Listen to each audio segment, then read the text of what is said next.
Defenders Live on MoJo 50. 9 p.m. Eastern, Monday through Friday. Live free. Yeah, what he said. MoJo 50, Defenders Live, 9 p.m. Monday through Friday.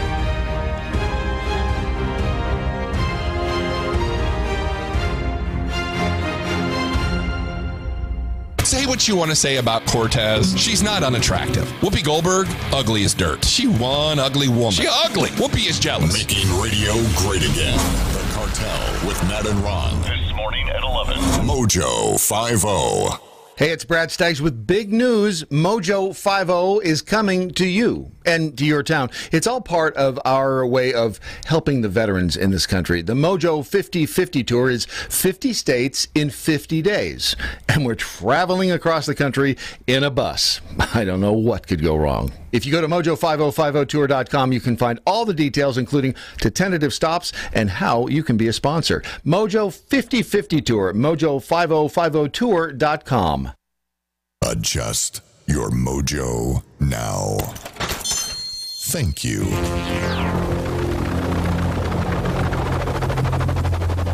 The mothership has landed. Doc Thompson. Brad Staggs. The mighty MoJo 50. It's about growth. We have featured what we learned today on this broadcast and others as well, because our goal has always been education, and I feel that we have fallen a bit short recently. So starting today, I'm going to refocus the Daily Mojo on bettering ourselves, on the acquisition of wisdom for the betterment of all mankind, the gathering of knowledge for the advancement of the human race. This is our focus, and this is what we're going to continue to do. Because of that, I offer up a story about 56-year-old Floridian Peter Hans Emery. Tragically, headed down the wrong path in life. Theft and drugs. He stole a stash of hydrocodone pills from a home.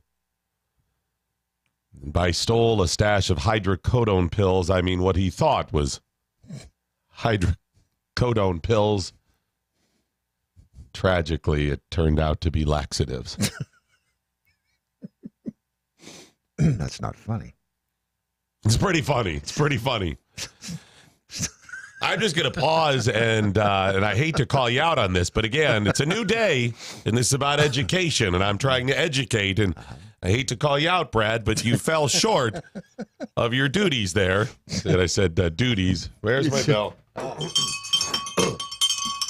You fell short of your duties there. The proper response to that story was... Was he hot? No.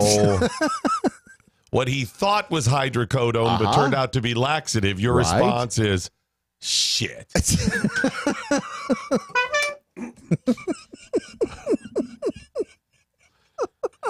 He was recorded by the security system entering the victim's home and then their lockbox of pills. I don't know why they're locking up laxatives. Why are they locking up? I'm guessing it's somebody very old. It's Florida and they're locking up laxatives. These things are like gold. I can't live without them. God's That's waiting what I'm room. guessing, yeah. He selected the pill bottle, poured the pills into his hand, and then fled the scene. The bottle was labeled hydrocodone acetaminophen. Well, then it wasn't his fault then, was it? Jackpot. It wasn't his fault. He's good. Jackpot. Got him. Ha ha. Surprise. Turns out it was actually Equate laxatives with the promise on the actual bottle of predictable overnight relief from constipation. And I think that's important for all of us to have predictable overnight relief. What you don't want is unpredictable overnight relief. No, you don't. Whoa. Shit the bed. You also don't want predictable morning relief? No. Daytime relief? You don't want any of it that's unpredictable. Okay. You want to know exactly when that's going to happen. All right. Otherwise, it could be a big problem. Yeah. He admitted taking the pills because he thought they were hydrocodone. He said he threw them away when he learned that they were something else.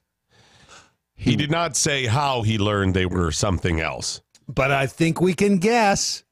I'll bet we can guess exactly how he discovered they were something else. Yeah, probably. Yeah. Yep.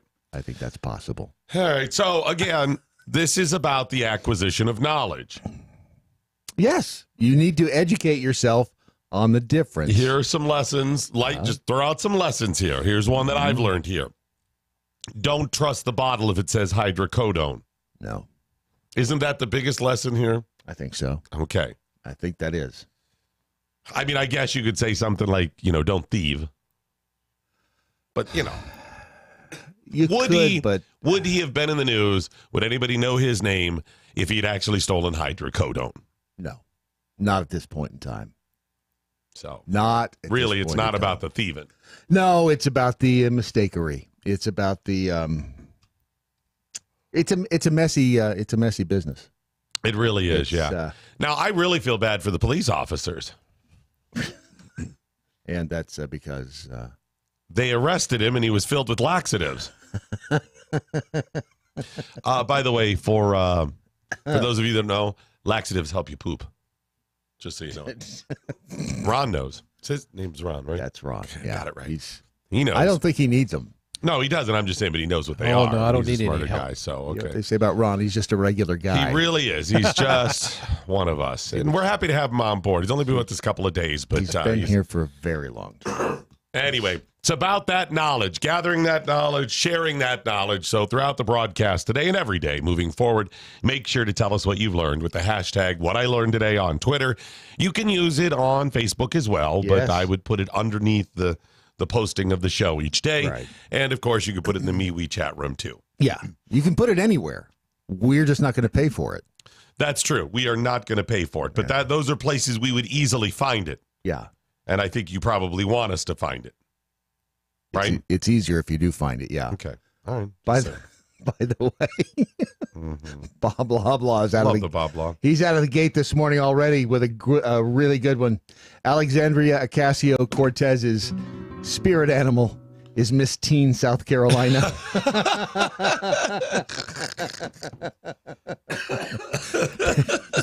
And out of the gate, it's Bob Loblaw. He is ahead by a nose. By a nose this morning. Or ahead by a head. Either way, he's ahead. All right. Yeah. I guess we could probably learn some other life lessons in this as well. Over the weekend, there was a tragic event. 21-year-old Dakota Thurrott is accused of killing his parents, his girlfriend, 2 members of her family at multiple locations. You saw the story in Louisiana, Then he hopped in his car and fled to his grandmother's. He claimed he was only cleaning his gun when it went, no. He, horrible, horrible event. Kills all of them. And, of course, what happens when there is a shooting, certainly a shooting of multiple people? What happens? Oh, it's the argument. Did he yell, Allah Akbar? Yeah. No. Okay, the right's clear. Yeah. And then the left. How were they killed? With a gun. Yeah. Well, we have new information about that this morning. He was able to buy an AR with no background check from a gun. Oh, wait a minute. I got that wrong. That's right. He stole the gun.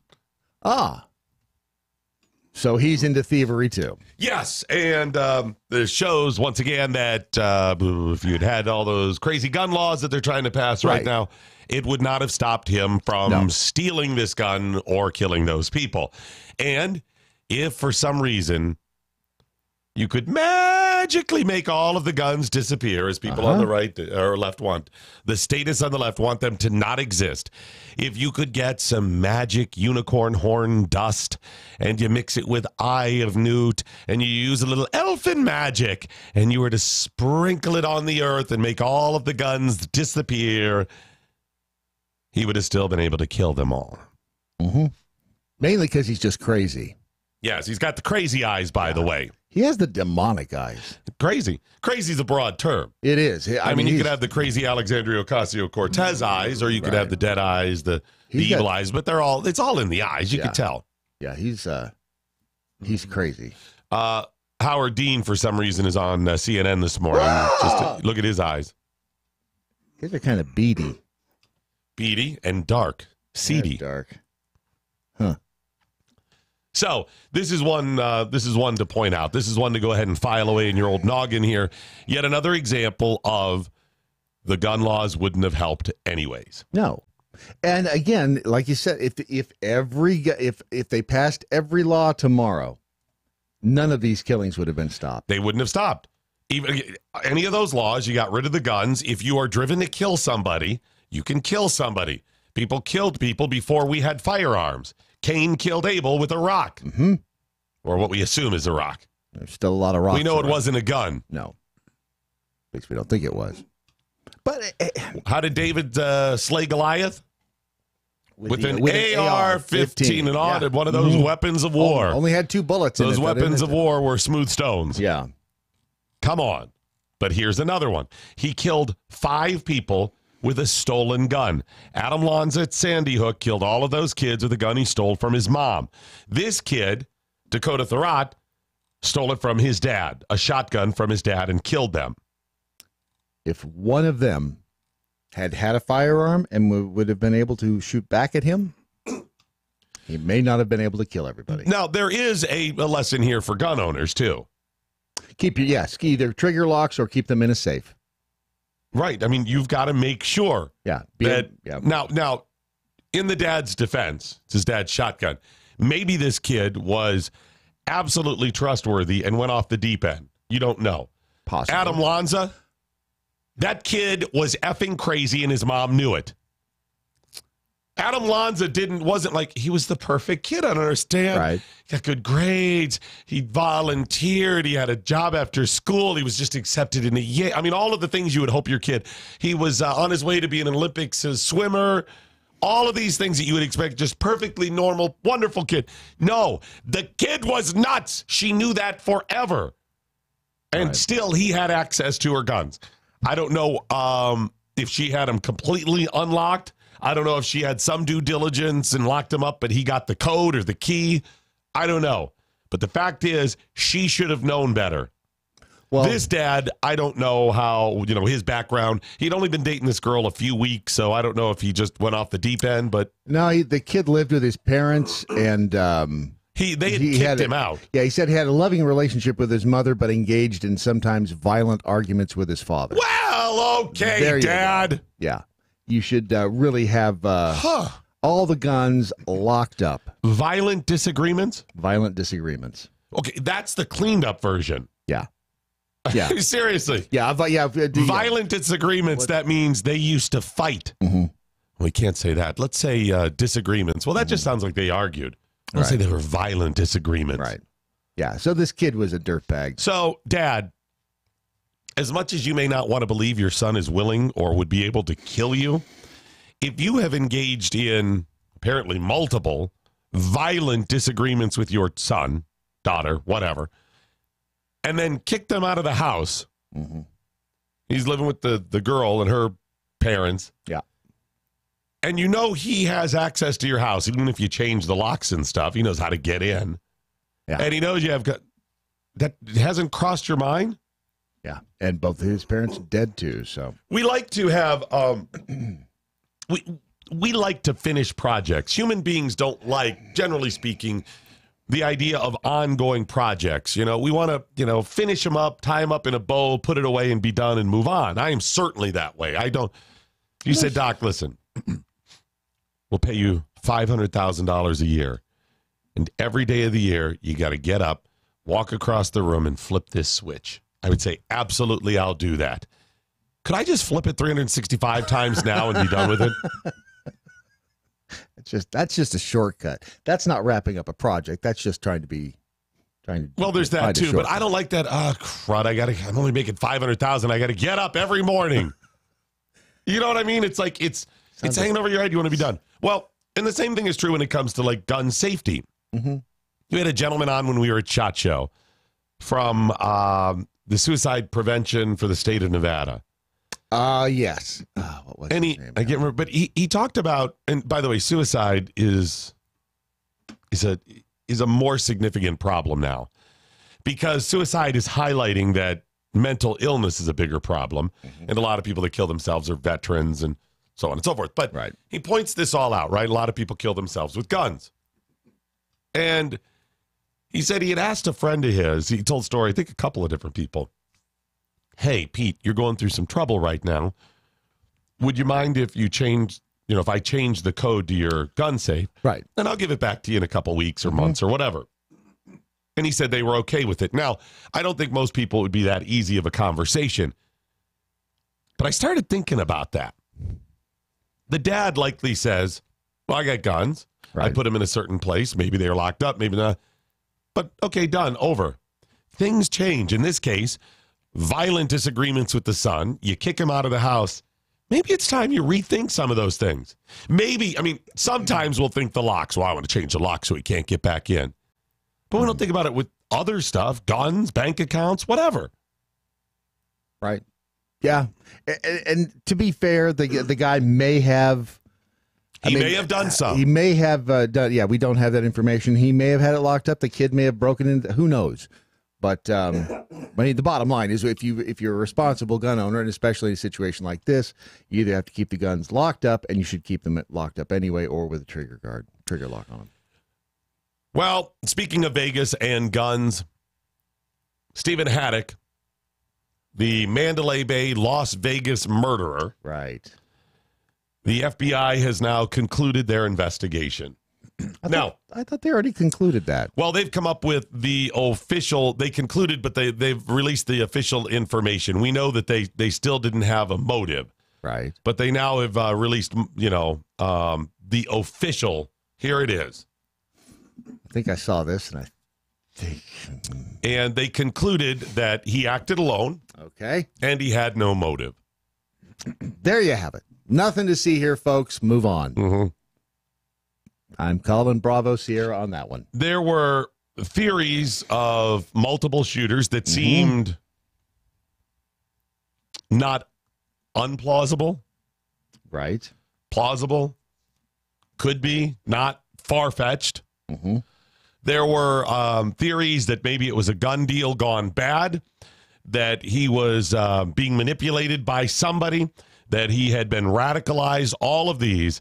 And in the end, after interviewing thousands of people and hundreds of hours of video footage from not just the Mandalay Bay, but all over Las Vegas, and phone calls and text messages, all of that, they concluded he absolutely acted alone, and they don't know the motive. Yeah. He acted alone, but if you've got one, shouldn't you have the other? Seriously, if you can definitively say that he acted alone, shouldn't you also be able to come up with some sort of theory? Well, first of all, how do you prove a negative? How do you prove he didn't? Right. That's what I'm saying. How do you know he acted alone? They may have no evidence that he was acting in concert with someone else, but they don't know that for a fact. They're admitting if they're admitting they don't know they don't understand the motive, then there's no way they could know whether he acted alone. Right. Yep. There's more to the story. They said that this is the best they've come up with motive, that he may have wanted infamy. Right. And isn't probably that in the back of every mass shooter or serial killer's mind? Just a little bit, I would think. It wouldn't surprise me if it was a common thread, but there's more to this story we don't have. It just doesn't make sense. And I realize some things just don't, but I just think there's more to this thing. He was characterized by police, and this reporting is coming from Zero Hedge, as a loner with zero political or religious affiliations who began stockpiling weapons the year leading up to the attack. So for an entire year, he stockpiled weapons. We know he scouted out other locations, but he had no motive. So the whole time he's stockpiling, he's just doing You're that driven, right? But you really don't have a motive other than maybe infamy. Force a habit. I think once you start stockpiling, you just get up every day and you go, you know what? got nothing else to do. I think I'll stockpile some more weapons. He spent gambling and partying $1.5 million in the 2 years leading up to the shooting. Gave his girlfriend $150,000 before the shooting. Remember those stories where she took off? Mm-hmm. And still, they don't know. Yeah, She told authorities that he was sick and had a chemical imbalance, according to the doctors. But, of course, the FBI don't know if that's true. They just know that they don't know why he did it. He had no motive, possibly infamy. If he had a chemical imbalance, according to doctors, then the FBI should be able to know whether or not he had a chemical imbalance. Yeah, that's right. According to the doctors. Yeah, that's right. His girlfriend said... And I would think how would she make that up? Right. Unless he told her something that wasn't true. Right. But there should be evidence if the doctors that's right. after testing him that there was a chemical imbalance, then the FBI should be able to talk to those same doctors. Right. That's exactly right. He killed, 58 people and wounded hundreds? Yeah. Was it 600 or something? Got wounded? He fired 1,000 rounds in under 11 minutes. 532 claimants on the... There's a donations came in. This is according to CNN. $31.5 million in donations, and the money given out to 532 claimants, including 157 people who were hospitalized and relatives of 58 who were killed. They found ammonium nitrate in his home, more ammunition, another cache of guns and weapons, explosive tannerite, pounds and pounds of that. All of that is home as well. All kinds of different types of ammunition, like tracer rounds, all of those things. Tannerite is that's the explosive that you shoot at. Yeah, and it just makes a big boom. Right, exactly. So, again, they don't know. You know, I am not given to crazy conspiracy theories, but, and often I can't offer a conclusion on some things, but I know when we are being snowed. Yeah. We're being snowed here. We're being lied to. Bamboozled. We absolutely are. I'm not saying every FBI agent is in on it, whatever, but we have not been given all of the information. I don't know why. And trust me, they know far more than they're telling us. And it's not even a case of, well, we kind of know, but we can't prove it, so we can't put out an allegation. It's not that. They know this cat was connected to something else, somebody else, and they are protecting those people. In 2 years, the guy spent $1.5 million. 2 years stockpiling these caches of weapons. Yeah. Scouted out other locations. The girlfriend said he had a chemical imbalance. All of this, and you cannot come up with one plausible scenario of why he likely did this. Well, and remember, too, that one of the interesting things that did come out because of this was the fact that hotels have that the backroom number to the cops. So if they want to keep something down on the down low, they call the unlisted number to the cops. They get the cops there, get everything cleaned up, and never hits the press. If there's not some grand conspiracy behind this, then the FBI, the local police, the sheriff in Clark County, all these people are just feeding into conspiracy theories. Yeah. There are so many pieces of this that do not add up. It's not one question. It's not just, well, we really don't know the motive. There are so many unanswered questions about this that you're feeding into conspiracy theories. You're not helping yourselves even, which leads me even more to believe in crazy conspiracies, because why would you put yourself through this nonsense? Right. Instead of coming up with something. Did he have a chemical imbalance? Answer the questions. Right. Did you talk to the doctors? His girlfriend said, why would she say that? How hard is that? Excuse me, ma'am, why are you saying his doctors? Who told you that? Did he tell you that? Who told you to put the ball on, right? I mean, you ask. Yeah. Then you go to the doctors. Come on. And then if he did, in fact, have a chemical imbalance, why wasn't this a factor in him being able to purchase firearms? So frustrating when I hear all of this stuff. It sounds crazy because it is crazy. And it's not the local cops. It's not the sheriffs. It's not the individual worker bees. It's none of those. There's somebody up there pulling the strings. I mean, I support most local law enforcement. I mean, there's some bad ones out there, but most of them out there, they want to know. They want to get to the bottom of this. Did it cross your mind when we were out there for SHOT Show? Because I saw a couple of the cops. Only once. But I thought I really wanted to say, just to ask them. Oh, they wouldn't have, obviously, they probably wouldn't have said anything. They probably wouldn't have, but I would have, and I thought about asking them. It would have been fascinating. If you support law enforcement, because unfortunately they are criticized by everybody now on the left. The statists are just out to get local law enforcement. It's not limited to ICE. No. It's local law. They're seen as automatically bad, like they're all secretly racist. You can show your support of local law enforcement with charity magnets. Just go to charitymagnets.com and buy yourself some charity magnets. Not just magnets for the back of your car, but you can also get keychains and license plate frames. Dog tags for your dog. Well, it's like the Houston police chief said. They've had enough. Cops have had enough of being treated like criminals. People don't understand what police officers go through, because if you actually shoot somebody, your career is probably done, even if it's justified. Mm-hmm. Even when justified. Look up the stories. You'll see how they push people out because of insurance. Yeah. If you want to show your support for the cops, get out there. CharityMagnets.com. Get yourself something nice. Something pretty. A mojo for every state. MoJo 50. Mike.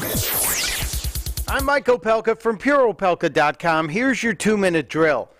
You know, you would have thought that after last week with the incident with the Native American guy and the kids from Covington Catholic School getting attacked by everyone in the media for doing nothing, you would think the mainstream media would have learned its lesson about jumping to conclusions, maybe checking facts, and spreading fake news. No. Not the case. CNN is telling anyone who'll listen that its town hall with Kamala Harris set a record for the most ever to watch a town hall with a presidential candidate. Wrong. The one with Sean Hannity and Donald Trump crushed it by almost a full million viewers. And then there's MSNBC, who yesterday said this. Chicago police have not released many details. They say they are investigating this as a possible hate crime. Certainly there are many indications of a hate crime here. They are looking for 2 suspects who were apparently wearing Make America Great Again hats, though that has not yet been officially confirmed. There has been no detailed description on the suspects. This again happened around 2 a.m. A horrific attack on a TV star, and if it's all true, I hope they get the guys and lock them up. But to report this without any confirmation is journalistic malpractice. 2 suspects who were apparently wearing Make America Great Again hats. No confirmation, just speculation. At least they tried to correct it. I don't know that NBC has confirmed that they were specifically wearing those hats. I believe it's been reported. Reported by you. Do better, mainstream media. Testudo, my friends. Testudo. Mike Opelka's 2-minute drill is powered by MoJoWildRice.com. Their wild rice is a superfood. Gluten, sodium, fat, and cholesterol-free, yet high in fiber, protein, zinc, phosphorus, and trace minerals. But you're going to love it because it's delicious. MoJoWildRice.com. MoJoWildRice.com. The Daily Mojo. Lots of people ticked about that story. Hey, you struck a bit of a nerve there. People understand. Folks, this is crap. It's BS. But they're getting away with it. Because what do we have to do? I mean, it's not like we all can stop and take our time and go investigate it ourselves. No, we can't. And we would never have access to even half of the information we would need. Robert Dickinson over on Facebook. There's no way anyone can bring that many weapons and ammo into any casino without the eye in the sky catching it. Although the guy did have the bags, and he was using the freight elevator and whatever. So I can see him doing that. Not to mention housekeeping never saw a weapon in his room. Supposedly they hadn't been in his room for days. Okay. But here's the thing, folks. Let's say if everybody listening right now were to post all of the oddities, unanswered questions, weird scenarios, like the ones you just read. And we went through all of them. And we were able to dispel all of them like we just did. Not definitive proof, but like that, where you go, you'd never be able to go, well, he did have them in bags. Well, they could have thought they were golf clubs. Well, in totality, there's an issue then.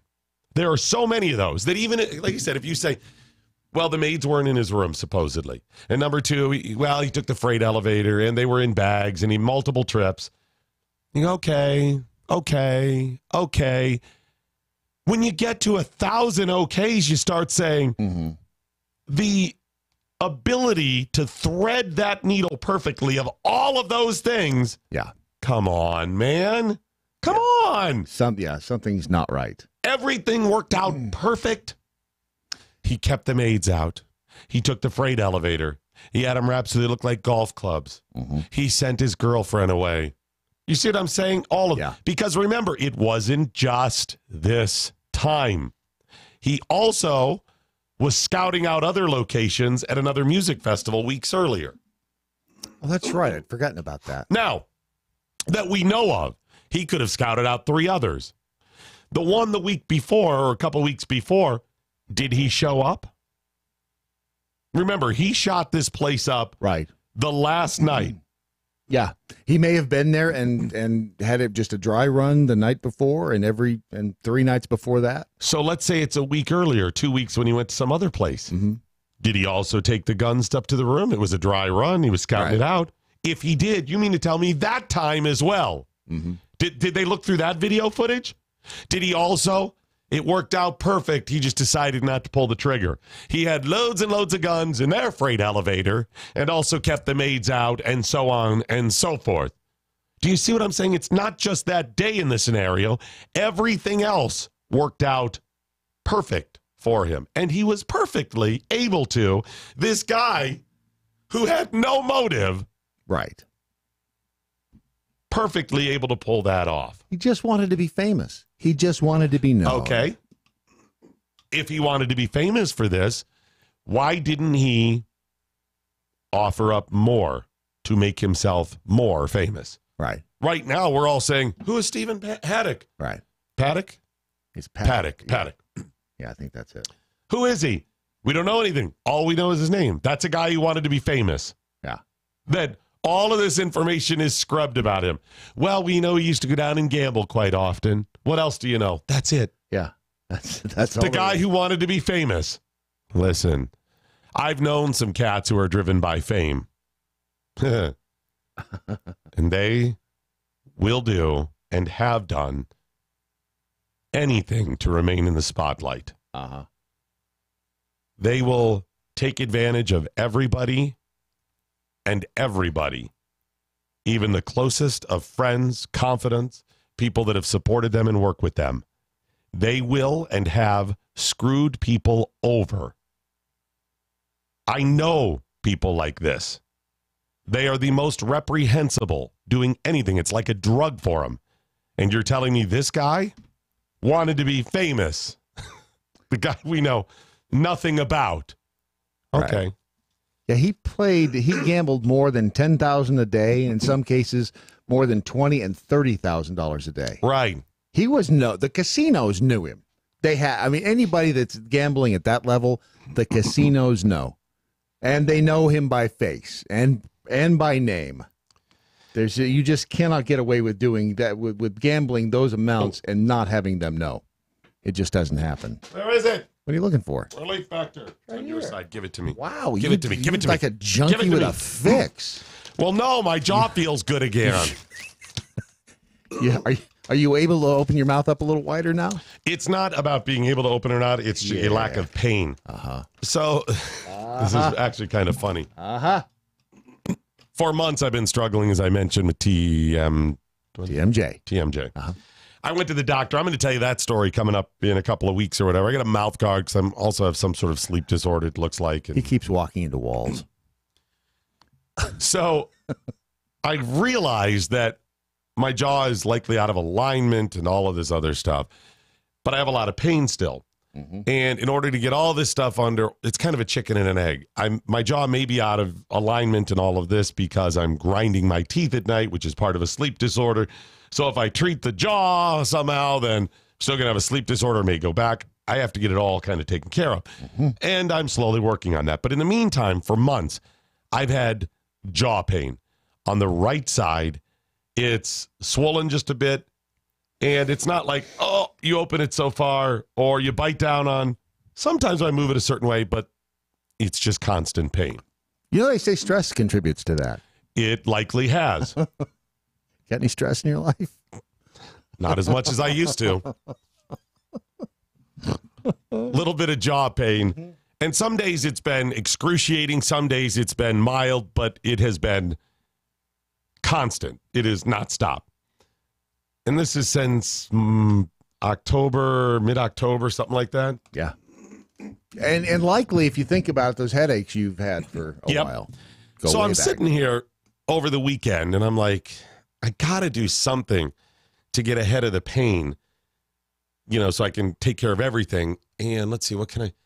Well, it's swollen. If I can just get the inflammation down, the pain will go away, but then I can maybe get my jaw. In other words, it'll help. But I got to get rid of the inflammation. I've taken like anti-inflammatories like Aleve for other stuff, and I'm sitting there saying to myself, there's a show you should listen to. The guy who's done commercials for Relief Factor that's an anti-inflammatory. I'm sitting there thinking, what can I do to get the inflammation down? What can I do? And all of a sudden I was like, you moron. I seconded that too. Just so you know, I was right behind you. So I'm like, I immediately got up and we had some Relief Factor and I just started taking some. And weird, it worked, huh? I'm hesitant because I think I actually started Saturday night. I was thinking it was Sunday, but I think it was Saturday night. And I'm going, okay, that's only been a few days. And I woke up yesterday morning with not constant pain. And this morning again, not constant pain. Now, if I move a certain way, some of the pain comes back.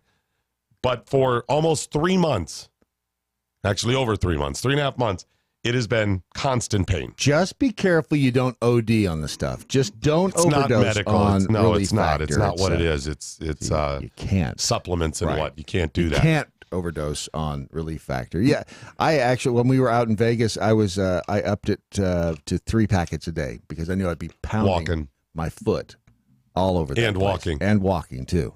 And it's and my foot, surprisingly, I'm able to walk flat on it. I may not have to sue. This is another example. I want to give it a few more days, see where it goes, because I haven't even been on they usually say it takes about a week to 10 days. Mm-hmm. With my sciatic, it was about 4 or 5 days that I started getting relief. This would have been like 2, 3. How long had you been off it? What? A while? Relief Factor. You hadn't taken it? Oh, in about a year. Oh, wow. Because I haven't any other sciatic pain. Right. And that's really the only thing I took it for. And it was because I couldn't get relief. I've had my sciatic bother me when I run at times when it gets too tight and inflamed. And the last couple of times it flared up, it manifested itself a little different. It wasn't just in like my leg and my butt area because that's where it runs. It was over in my hip. And I'm like, oh my gosh, I got some sort of hip problem. No, it was my sciatic. Yeah, I got a hip problem. When I walk this way, it hurts. And in the past, if I stretched out my sciatic, I could start. This was wasn't helping. So I start the Relief Factor, 4 or 5 days, boom. And then I was like, even though I was suffering with it for like a month and a half, it was probably due to be done anyways. It had run its course. It was going to get better. It wasn't the Relief Factor. A couple months later, it happens again. Boom, try it again. Same scenario. So I concluded, it's the Relief Factor. And now here it is at the TMJ. Anyways, get Relief Factor at relieffactor.com. Rants out loud. Vegas police use the same investigative metrics they used that I used when I was single. They're just nuts. Woo, all wrapped up. Nothing to see here. Job well done. Let's go get some Dunkin'. It wasn't just the Vegas cops. It was the FBI. It was the sheriff's department. They had a team, I would say, probably hundreds of investigators. Oh, yeah. Well, and the feds were there, too. Yeah. I didn't say the FBI. Oh, yeah, I didn't hear that. That would be the federal. No, I didn't hear you say that. I missed that. Because they had state cops involved, the ATF, the FBI, and the Clark County Sheriff, probably the Las Vegas police as well. Mm-hmm. It's funny. No one believes it. No one believes the conclusion. Well, it's like, give me another one of the grand conspiracies. JFK? Yeah. There are too many loose threads, unanswered questions, weird little coinky-dink, impossible connections. No, it was a magic bullet. Yeah. There's just too many of those. You can explain away a couple of things here and there. Right. But when you get enough of them, 10 of them, 20 of them, 100, 1,000, you have to start saying, your conclusion is lacking. Maybe not aliens conspiring with Elvis to kill JFK. Maybe not, maybe not Bigfoot and the Bavarian Illuminati in the room with Stephen Paddock. But maybe, and certainly, we don't know the truth. What about Mueller? We can pull Mueller's team off the Russian investigation and put him on that one. I say just go right to Trump. It was Trump. It wasn't Mueller. Well, Mueller's he's one of the good guys, Brad. Taking down Trump. I'm just saying that he could, his team could get out there and investigate Paddock and find the real collusion between Paddock and Trump. I think it was Cambridge Analytica that bastards used some sort of mind-altering drug on Stephen Paddock to hide the fact that he was the one giving Donald Trump golden showers in Russia. That makes as much sense. That makes as much sense. Doesn't it? And, nope, can't do that. Can't read that one. Get your comments in all across social media, and please use the hashtag What I Learned Today on Twitter. Oh, and follow all of the platforms as well. Yeah, and you might want to. We lit him up over on Facebook this morning with the. Oh yeah, let's touch on that. Read this, folks. You want to know how bat crap crazy this is? Listen to this post. This is the delusion, and. We posted this. Brad even showed me and said he was going to post it, and I was like, it's a great post. The problem is I was like, you have to put something else with it, or people are going to think we believe this stuff. Read the post. No one that knows us is going to think we believe this. Well, we're also trying to build an audience of people who may not be intimately familiar with us. Well, the Jackholes will take care of them. I hope so. And this was I found this on Facebook on a friend's a former business associate. His Facebook page. It says... And is he more on the left? Is he a statist? I'm guessing. Here's the funny thing. These are people I knew back in the 80s as well, and you never knew. Back then, you didn't know who was what, for the most part, because we didn't have Facebook, and people weren't running around talking about politics, thankfully. Anyway, the post says in big letters, "We hate Trump like you hated President Obama. However, we hate Trump because he is racist. You hated Obama because you are a racist, period." I mean, that to me, and I'm not easily offended. And I thought, how dare you? You're right. So three sentences. Read the first one again. We hate Trump like you hated President Obama. Got it. Agree 100%.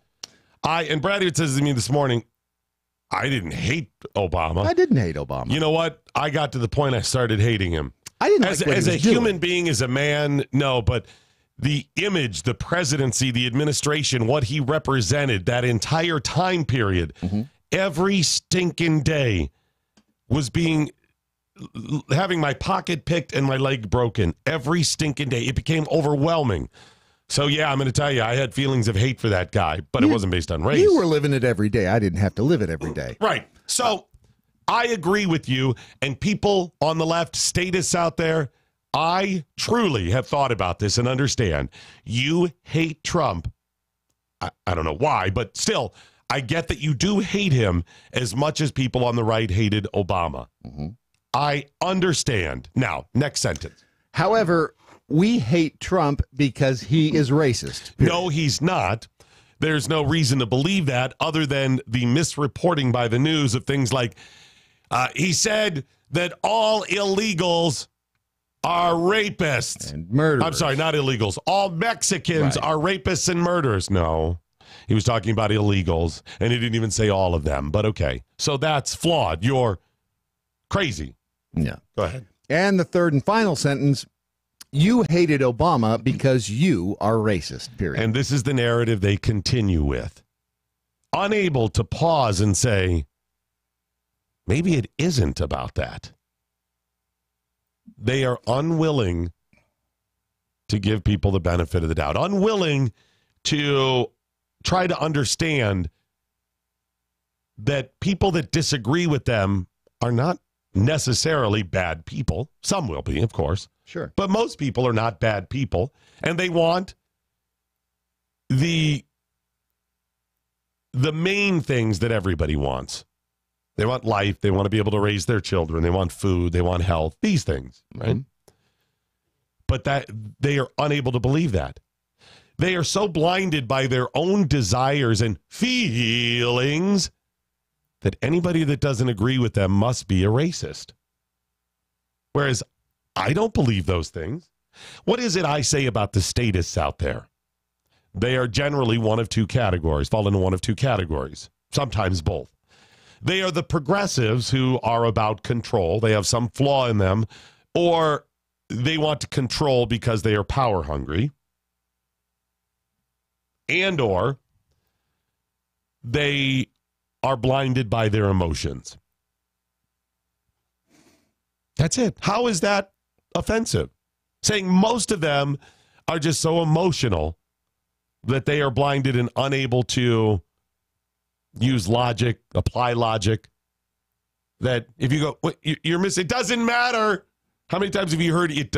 Basically, it doesn't matter. They've expressed that sentiment. It doesn't matter because I feel. Right. We use that all the time. That's not even an insult. Emotions are good. They're a wonderful thing. Having a soft, fleshy heart to see your fellow man as human beings and help them is wonderful. We're supposed to do that. Yes. Love thy neighbor. Absolutely. Especially if she's hot. But there's also being practical and using logic. Mm-hmm. And our job as human beings, as we fear God and keep his commandments, for this is the total duty of man, our job is to apply both of those. Logic, emotion. Both of them. I'd say that's part of wisdom. Knowing which and when. When President Obama was inaugurated, I had tears in my eyes. I thought this is an amazing moment, amazing day in the history of this country. Finally, racism will be put to 6 feet under. It'll be gone. I knew what he was. I knew how progressive he was, but still, I was like, thank God. Not just so we can, hopefully move beyond this. Right. Well, never had one. Well, at least we have somebody present now. You can be anything in this country. Right. And for black folk out there, I told the story. I worked with a man who was a little more conservative, still probably leaned liberal, but I mean, for most minorities, or what you see of many of them. And he was a salesman at a radio station.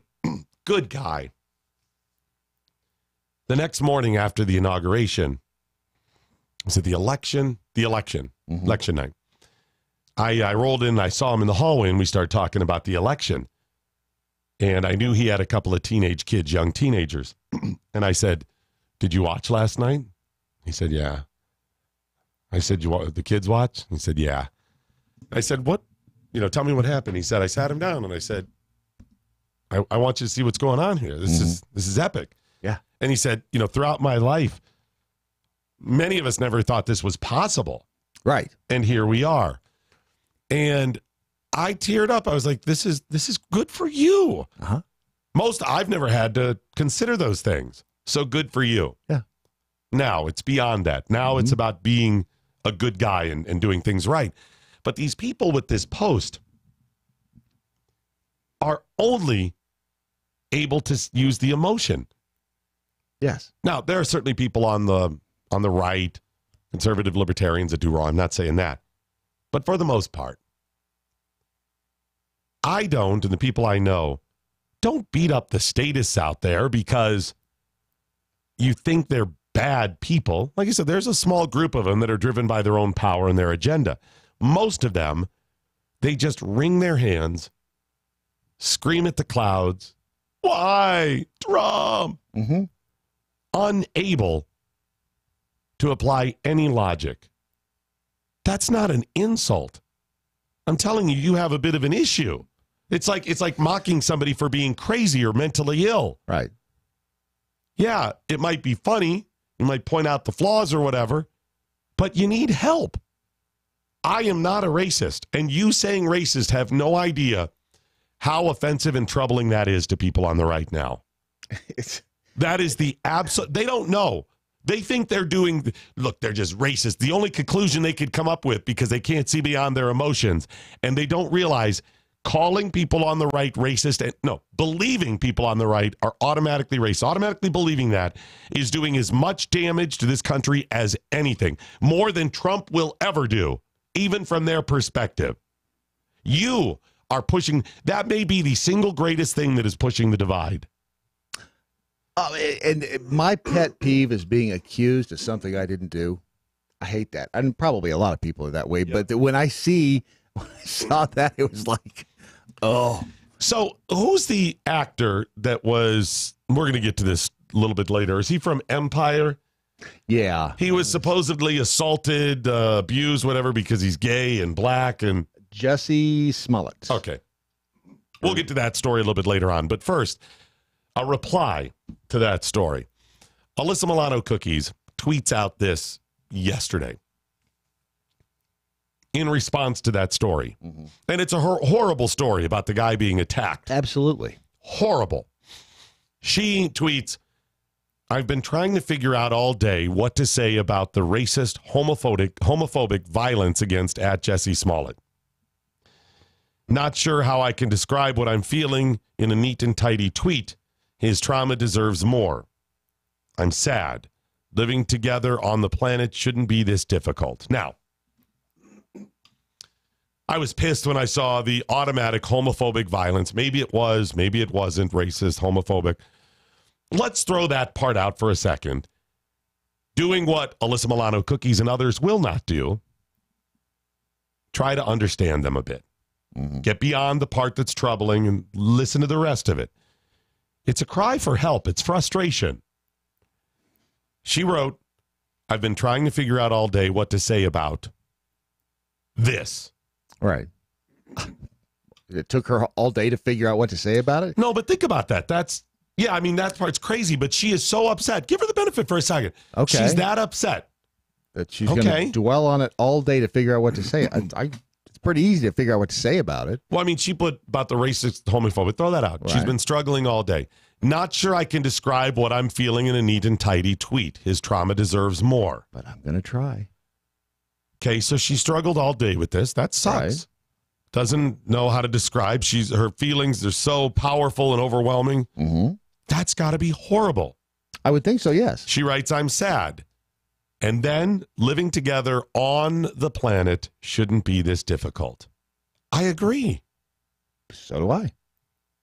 Can we all just get along? Why is it so difficult? Because you automatically assume the worst of me, and I do not of you. Then you tell me it is not only wrong for me to live my life as I see fit, even when it's not bothering anybody else, that you want to pass rules and regulations that are one-sided, that tie my hands physically and figuratively on me just existing in my own home, having a gun, snorting coke, smoking pot, having gay sex. Not all of those apply to me. But you see my point. Yes.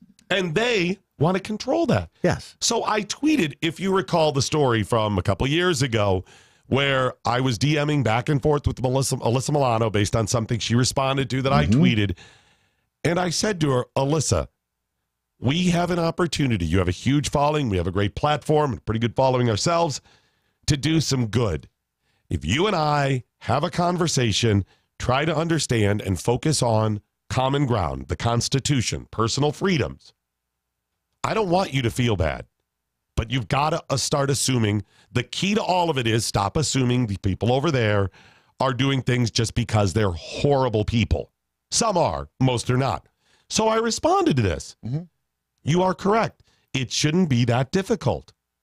I once offered to help bridge a gap and you denied it. She went off because I had tweeted something a couple days later. Right. Again, comedy, but missed the point. And then I put, if your goal is truly to help, then you must start by understanding that usually those with whom you disagree are good people. Perhaps you should speak with @Riaz Patel. Mm-hmm. That would be a good conversation to have. I got one response to that. Not from her. From somebody called Cinnamon Girl that said, I can't believe you actually used this to describe your dislike of her politics without being able to address the topic of her tweet, a hate crime. How can people miss the point? This is why it's we don't like you. Do I understand what she's saying? She's saying, Like how she's dare trying you to talk about communicate. this? Back to the homophobic, racist thing that happened to the guy. Missing, yes, that's something maybe horrible that happened to one person. Right. I'm talking and shooting a little bit higher. Maybe we can keep stuff like that from happening in the future, if it really happened. Maybe we can learn to get beyond all of that stuff and communicate better. Mm-hmm. I'm not saying it wasn't horrible if it happened to the guy. None of that. This wasn't about politics. It's about us communicating, and this woman missed the point. Thinking that she's smarter, more sensitive, more worldly, because I missed the point. Right. And there it is. Assuming I'm bad, assuming that everybody on the right is bad. You know, you wouldn't be bad if you just lived according to their rules. That's the underlying issue. They want to make the rules by which you live. And by the way, boy, that's not going to happen. No, that rubs me the complete wrong It starts giving people stress in their life. It starts hurting them, maybe an upset stomach, maybe even IBS. Love is the answer. Love is the answer. Love your heart, love your spleen. No, love my tummy.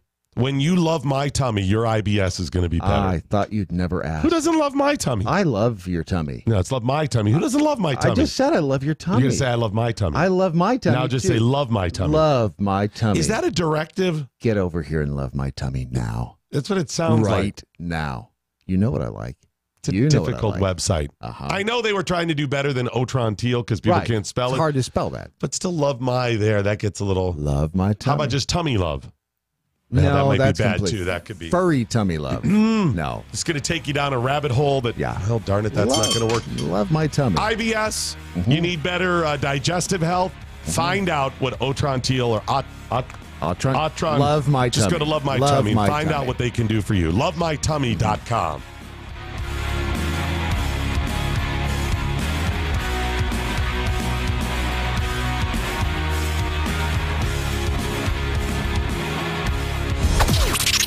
This is the seditious, rabble-rousing, liberty-loving, home of fun, entertaining, and compelling talk.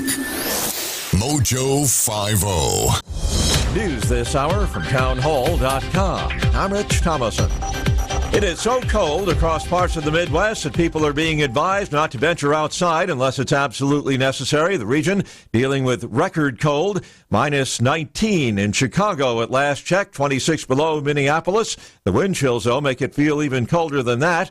It's bone-chilling cold, nothing new for people up in International Falls, Minnesota. And we all move, and we help push each other out of the snow piles, and we start each other's car, and we smile and keep moving. Sandy Dexter in International Falls, where this morning it's 37 below, but it feels like minus 50. The cold resulting in almost 2,000 flight delays and cancellations. President Trump's already been busy on Twitter this morning. The president writes, if the committee of Republicans and Democrats now meeting on border security is not discussing or contemplating a wall or physical barrier, they are wasting their time.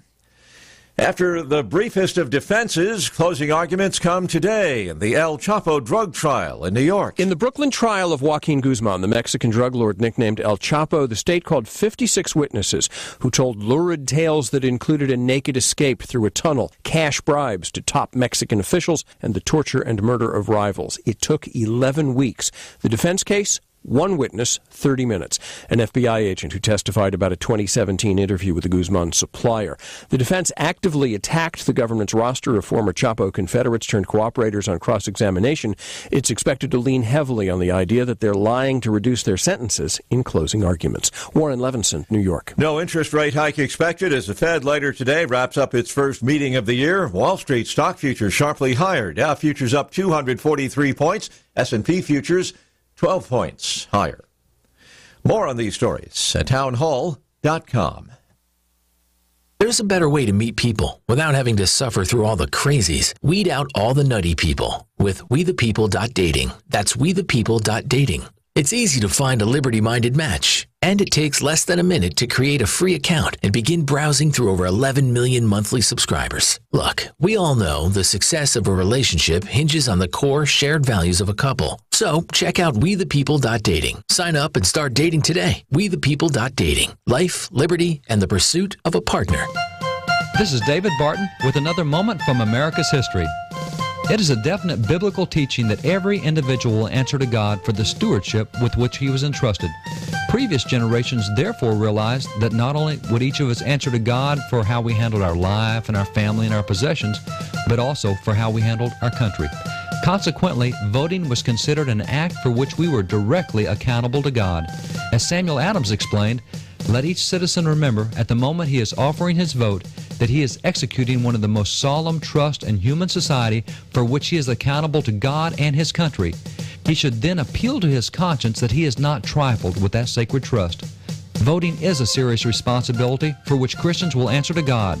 Therefore, make sure that you vote and vote biblically in the upcoming elections. For more information on God's hand in American history, contact Wall Builders at 1-800-8-REBUILD. You know what makes you feel really good about yourself? Doing something good for somebody else. And if you'd like to do that today, go to jdrf.org. Join them in the fight against type 1 diabetes. jdrf.org. It's something good you can do for the world. jdrf.org. The 3, which is a threesome. Yes. But a full, I guess, foursome. And then fivesome. And then gangbang. You're in no man's land. Yeah. No, you're in a lot of man's land. A lot of man's. Brandon Morse, today at 1. MoJo 50. This is the MoJo 50 Institute for the Advanced Application of Freedom. Ya bitches.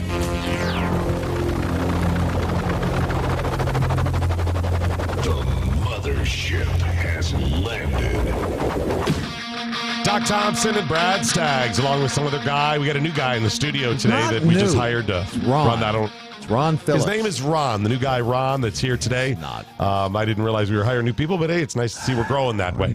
Hey, by the way, we've got Sam Sorbo that's going to start a week from, no, it's Monday. This coming Monday. Wife of Kevin Sorbo, Hercules, but of course she's an actress herself. People know her from. She is a nice lady. We talked to her yesterday as well on the phone and get set for that. We continue to grow this platform and also our sister platform, Spoonie.com. Sister? Sister, brother, cousin. Okay. It's frustrating for me, and I'm assuming my partners in this venture or whatever, when I listen to the, listen for extended periods of time, when I look around the stuff that needs to get done, because there's so much that I need to do.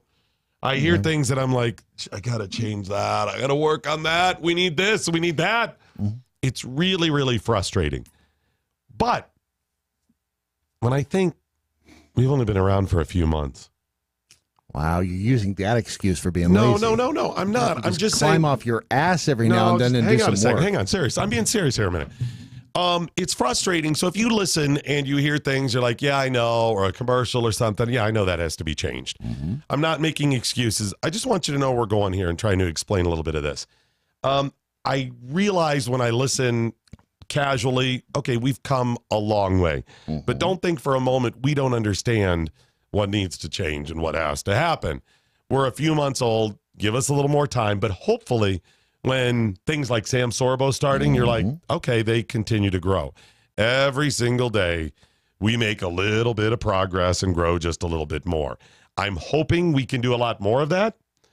And what do you think our time frame is before we go, yep, it didn't work, or yep, we're good?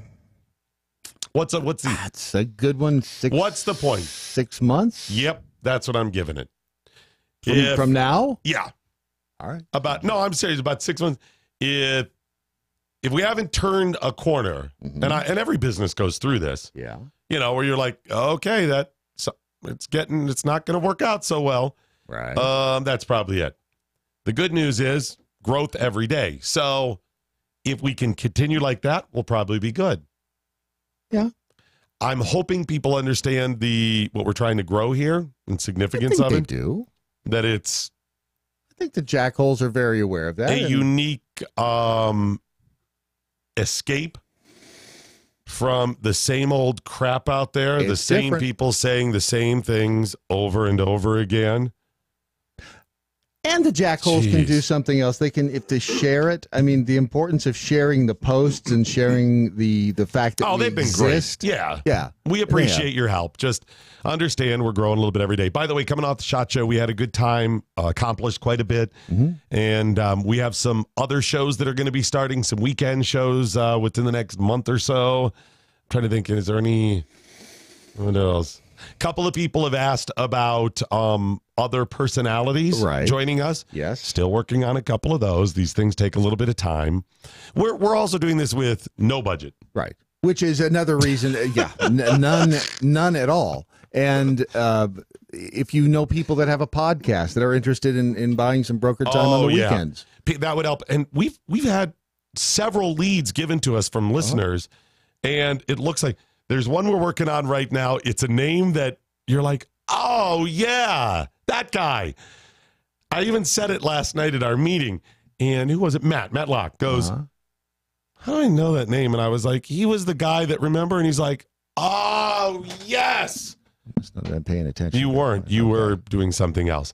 So, and that was given to us, actually, that potential host, likely going to work out for us, was one of the listeners called or contacted him and said, yeah. Okay, now I know the guy from the place, right? With the thing? Yes. That guy. And there's another idea that involves the jackholes that what's that? Oh, yes. Is that going to happen? I hope so. It should. The Jackhole, some of them are gathering and going to do a show and want to know if we'll carry it. And I was like, can't get any worse than Matt Locke's show. Right. So, exactly. Why not, right? It's a low bar. It's a low bar. Anyways, lots of good stuff coming. Please hang in there. We know, hopefully you've seen the growth and already you're enjoying it. And thank you so much for the support. Really appreciate it. We've scoured news platforms and agencies around the globe for today's most profound news headlines. Presenting them now, here's Brad Staggs.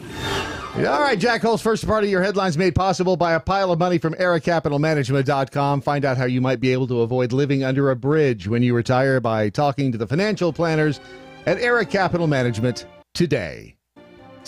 Thank you. In Chicago, it's not just cold. Damn, it's cold. It is 20 below zero right now in Chicago, Illinois. But don't worry, it's going to warm up to a balmy minus 12. Tomorrow it'll be 2 degrees. So there's a heat wave coming your way. People of Chicago, all across the Midwest, Great Lakes region that is suffering this morning with below zero temperatures. I hope you will take my statement in the best light when I say I don't care. There are warmer places. It's the polar vortex. Move south. It's our fault. Move. Climate change. They're shooting Chicago. Chicago is negative 21 right now. It's not either. It's minus 20. Excuse me. Minus 20. Thank you. What are you hanging on to, Chicago? Why are you there? Better be hanging on to the goose down jackets. Seriously, folks. The murder rate through the roof. Corruption over and over, year after year. And snow and negative 20 degree wind chill, which is bogus, negative 49. Why is it bogus? Wind chill's not a thing. It is a thing. It makes it feel like it's colder on your skin. Oh, you telling me when we were walking to the SHOT Show in the morning that when those gusts of wind didn't kick up in our face, it didn't feel like it was about 10 below? Hang on, let me finish this thought and then I'll address that. So while I don't want to see anybody suffer, move, and I'm thankful I'm not there. Now, wind chill. So they give you a number that is the wind chill. Yes. And what is the definition of wind chill? It's the temperature that your skin perceives when the wind blows. You're trying to clean that up. Perceives. In other words, perceived temperature. Feels. Yes. How you feel. Yes. That's a scientific metric. Physical sense. Yes. That's you can feel pain. Okay.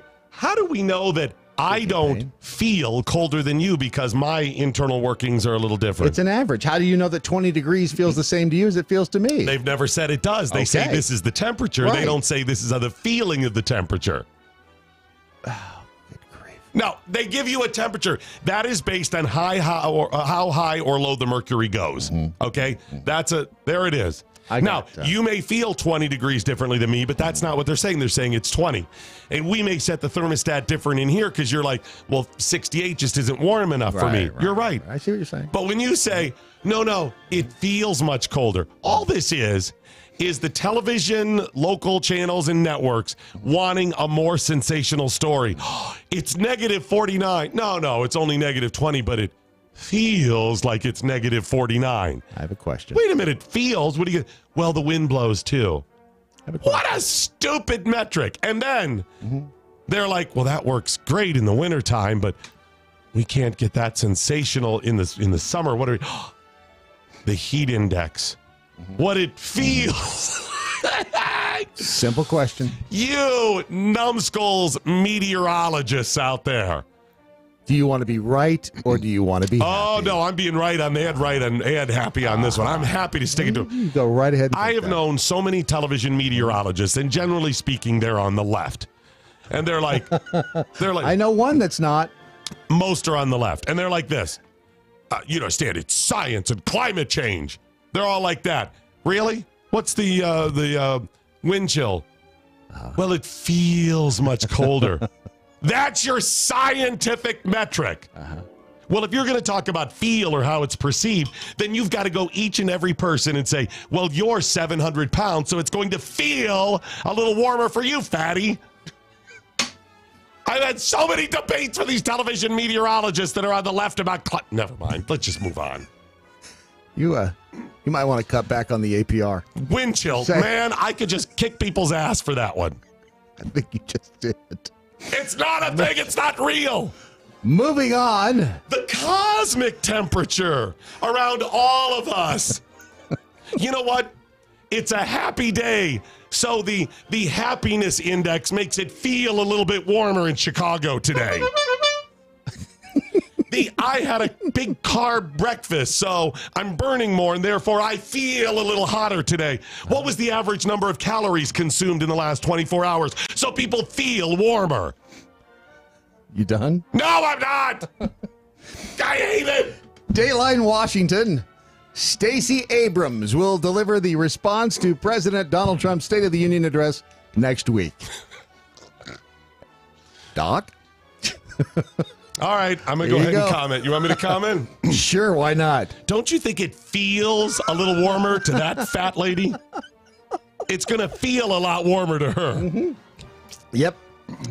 Fat people sweat a little bit more. Here's the thing. Stacey Abrams, and we played some audio last week, gets so much, but to paraphrase Ronald Reagan, she just knows so much that isn't true. It's a shame. She's a smart lady, and she could do great things, but unfortunately, she buys that whole bag of crap because of the chip on her shoulder that is based on race. According to Chuck Schumer, she's a dynamic leader who has delivered results on the bedrock of all issues, voting rights. Is he saying she's fat and old? Is that what I heard? I don't think that. I think that's what those references are. I think we should just move on. Ex-Nobel Secretary Geir Lundestad admits that awarding the committee's esteemed Peace Prize to Barack Obama in 2009 was a mistake. Well, there's another way to say that. Horse shit. Everybody and their mom knows it was crap.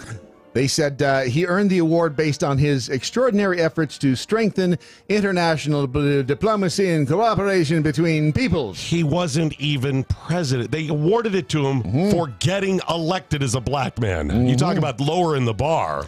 No Nobel Prize. I'm sorry. Yes, Matlock, you in the back. I just heard you say that Stacey Abrams. Yes. She achieved something. What did she achieve, according to Chuck Schumer? Did she win? She is the governor.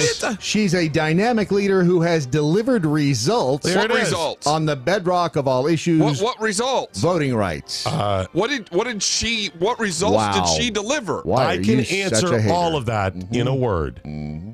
Racist. Well, because it's not based on her accomplishments or results. It's based on her color of skin. I can offer another word then. Misogynist. Wow. Oh, my bad. She's fat too. You're Don't put her in the middle thinnest, seat. Fattest. You thinnest. Oh, my bad. Just Not that fattest? I'm not Wow. fat. I think She'd he's be the a thinnest. My scale's broke. It says LOL. Yeah, okay. Wow. Sure it is. Wink, wink. Yes. Wow. Result. I just heard you say that result. She lost. There was no result. That's right. Okay. That makes. Are you going to cover this? No. Okay. No, I'm going to cover Roger Stone this morning because that's kind of interesting in and of itself. Matlock coming up about an hour and 45 minutes from right now Yes. on MoJo 50. Yes, indeed. By the way, there's a new statistic out. 36% of American adults over 65 are completely dependent on Social Security. And by That's not good for you. 2034, it will be able to cover only 77% of promised benefits. By the time a lot of people who are listening right now are ready to retire, I don't think it's going to be. And by the way, just look at your paycheck stub and look at the FICA withholding. Right. And just, you might as well light that money on fire. Yeah, it's just gone. So they say that at a certain point, they'll only be able to pay 77% of what you're supposed to get. Which is only 15 years from now. So my retirement, which they've always said, right. 77%. Here's the good news, though. There's some good news? No, there really is. Let's say you're a very optimistic person. Right. Maybe you would be optimistic enough where it would feel like 90% of your money is being paid to you. Feel Or more 90% of people will be met. I think that's fair to say. It's called the Social Security feeling index, where maybe you'll feel better about it. Yeah. The feeling index. Maybe you'll realize that you shouldn't have as much as you do anyways, and you'll feel better. So it won't feel as painful. Right. I'm not letting it go. Try that. I didn't let it go. You should try that. There's a way that you might be able to Without avoid just that, though. feeling? Right. You might be able to be proactive in planning your retirement. I would contact Era Capital Management. We've talked to Jake and his team, and by that I mean Jake. And yeah, this is a guy who can help you get solid financial planning. And it could be as simple as transferring an old 401k, moving it into an IRA, something like that. Just contact him. We'll give you the details. It's not going to charge you for anything for the consultation to say, hey, here's what I can do for you if we take you on as a client. And then his pricing is pretty interesting, too. It's not every trade or every deal or every time you call him. It's based on how successful he is. Proof is in the pudding. Hey, you do well, he's going to do well. In the pudding, he's not putting pills in your pudding. He's putting the proof in the pudding, and he will show you. Pudding. I'll go back to my cell. EraCapitalManagement.com. Now, listen, do not contact him if you're somebody that just wants to feel like you're financially secure. If you just want to feel like it, this is a guy who bases his company on numbers, on systems, on structure. It's not about, I feel like MoviePass may do well today. Let's buy a lot of it. I feel like buying tulip bulbs are a good idea. I feel like buying a bunch of cryptocurrency is a good idea. Might be, might not be. He's not a guy who's going to say, hey, give me a bunch of money and I'll give you 3 tips on the best cryptocurrencies to buy. Just the tip. Just the tip.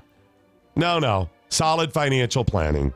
Contact Era Capital Management today. Era Capital Management, LLC is a registered investment advisor. Era Capital Management, LLC provides fee-only portfolio management. The advisor may not transact business in states where it is not appropriately registered, excluded, or exempted from registration. Keep in mind that investing involves risk. The value of your investment may fluctuate over time, and you may gain or lose money. No strategy can assure success.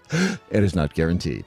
EraCapitalManagement.com. You know, we should try the wind chill concept for everything else. We sucked today, but it felt like we did a good job. But it felt like we did better today. You ever look at a woman's butt? Never. Never? Ever. I think you have. Always. I don't know if I've stopped. A prominent men's right activist is now saying it's gay for guys to look at women's butts. Why? Video online has gone viral, suggests enjoying a woman's bum in a sexual sense is a gateway to homosexuality. Men's rights activist Roosh 5, his real name is Dariush Valajduba, claims that... What was that name? Darius Valajduba. Okay. Claims that he says no to the black hole and won't put his penis near somewhere with doo-doo. Because apparently having anal sex with a woman is gross and some sort of bearing on his sexuality. It's hard to tell if it's satire, giving Roosh previously advocated for making rape legal on private property. I'm guessing he's being satirical. Is this is he? stupid. Is he? Maybe not. We'll post a link to that, and you see. Here's the thing: decide for yourself. You know, it's connected to a female's butt. Taint misbehavior. The rest of her. It is kind of a strange thing to be attracted to. You Also, stop and think about it. In general, I will say that women's bottoms and males' bottoms are very different. You think? There's also, wow, there's this rabbit hole. Are we talking the buttocks? I would guess. Because a lot of people look at the buttocks and aren't looking at directly at the anus. The sphincter, You put your eye out. So there's that. This is, you know what? Here. What a douche. That's the wrong hole.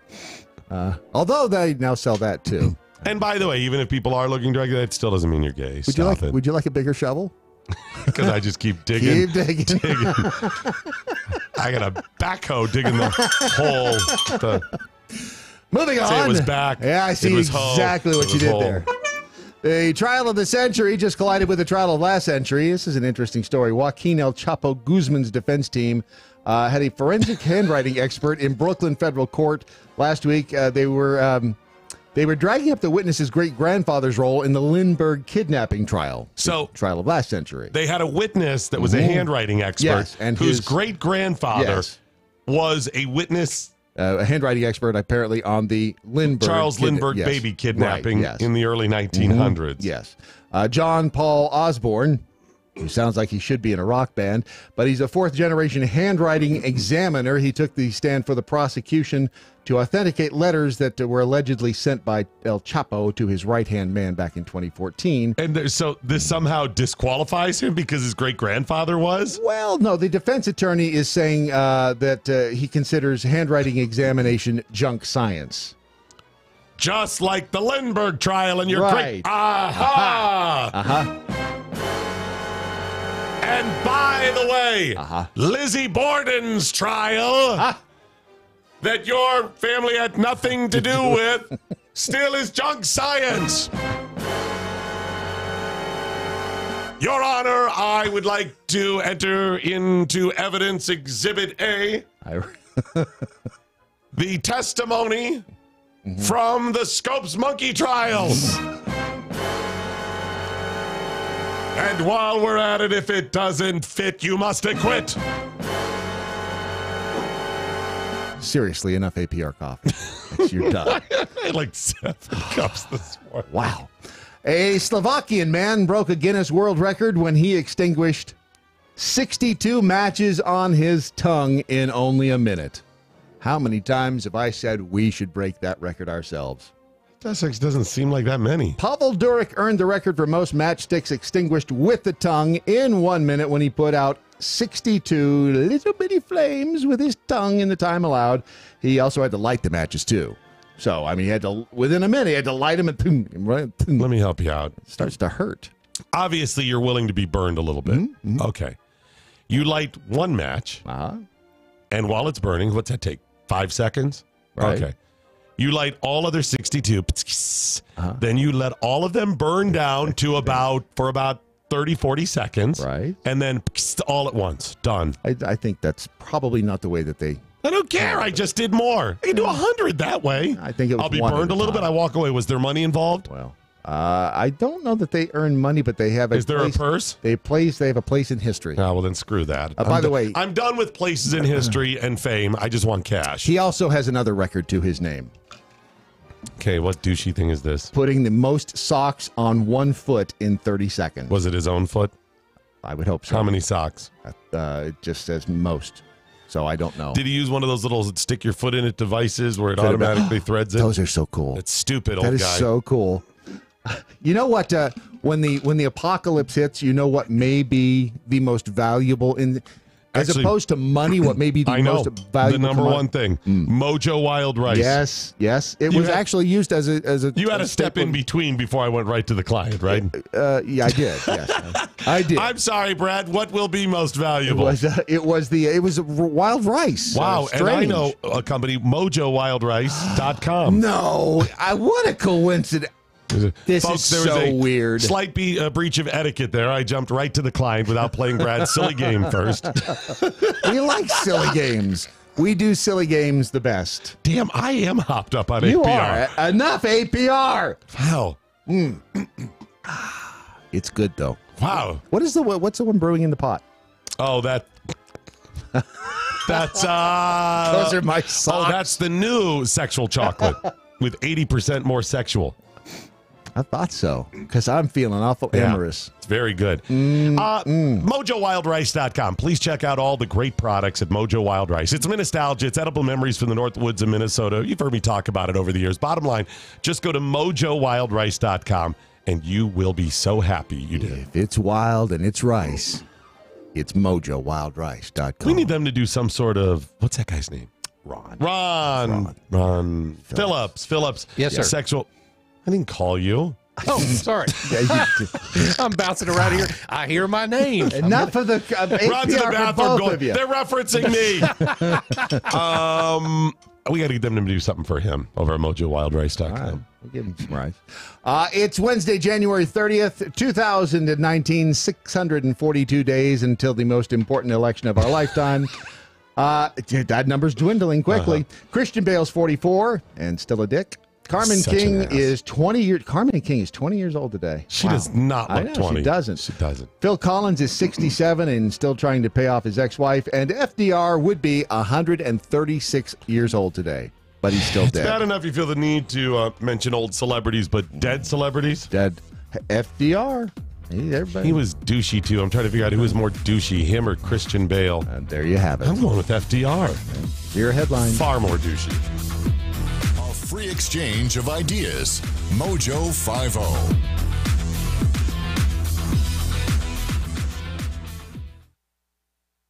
Take the President Trump is often described by his supporters as being a risk taker, someone unafraid to speak his mind, and a person who gets things done. And while the First Lady, Melania Trump, is described as being beautiful, intelligent, elegant, and the like, she is no shrinking violet. Let me explain. It would appear that Melania may be just as fierce and focused as her president husband when it comes to calling out the media. However, unlike the president, who's constantly bashed by the left-wing media and seemingly without recourse because of his status, Melania isn't under the same limitations, especially when it comes to the media in the UK. Recently, the Telegraph newspaper found out why it's not good to cross the First Lady. In a piece written for the newspaper titled The Mystery of Melania, Melania took issue with the fact that the newspaper was wrong when it came to their description of her father, who the author painted as a menacing figure. The article also reportedly wrote other unflattering statements about Melania and her career. A woman who refers to herself as one of the most bullied people in the world most likely feels a little better, however, after recently winning a defamation lawsuit against the Telegraph. The Telegraph was required to issue corrections and, quote, make clear that the article contained a number of false statements. In addition, the Telegraph had to post the following, quote, we apologize unreservedly to the First Lady and her family for any embarrassment caused by our publication of these allegations. As a mark of our regret, we have agreed to pay Mrs. Trump substantial damages as well as her legal costs. This isn't the first time Melania has gone after the media for attempting to defame her. She was awarded $2.9 million in 2017 from the UK's Daily Mail. And that's today's reality check with Susan Knowles. Universal truth number 14. Pain sucks. If you haven't yet tried Relief Factor, what are you waiting for? Go to ReliefFactor.com, get their 3-week quick start pack for just $20 and see if it helps your chronic pain. ReliefFactor.com. Say what you want to say about Cortez. She's not unattractive. Whoopi Goldberg, ugly as dirt. She one ugly woman. She ugly. Whoopi is jealous. Making radio great again. The Cartel with Matt and Ron. This morning at 11. Mojo 50. The Daily Mojo.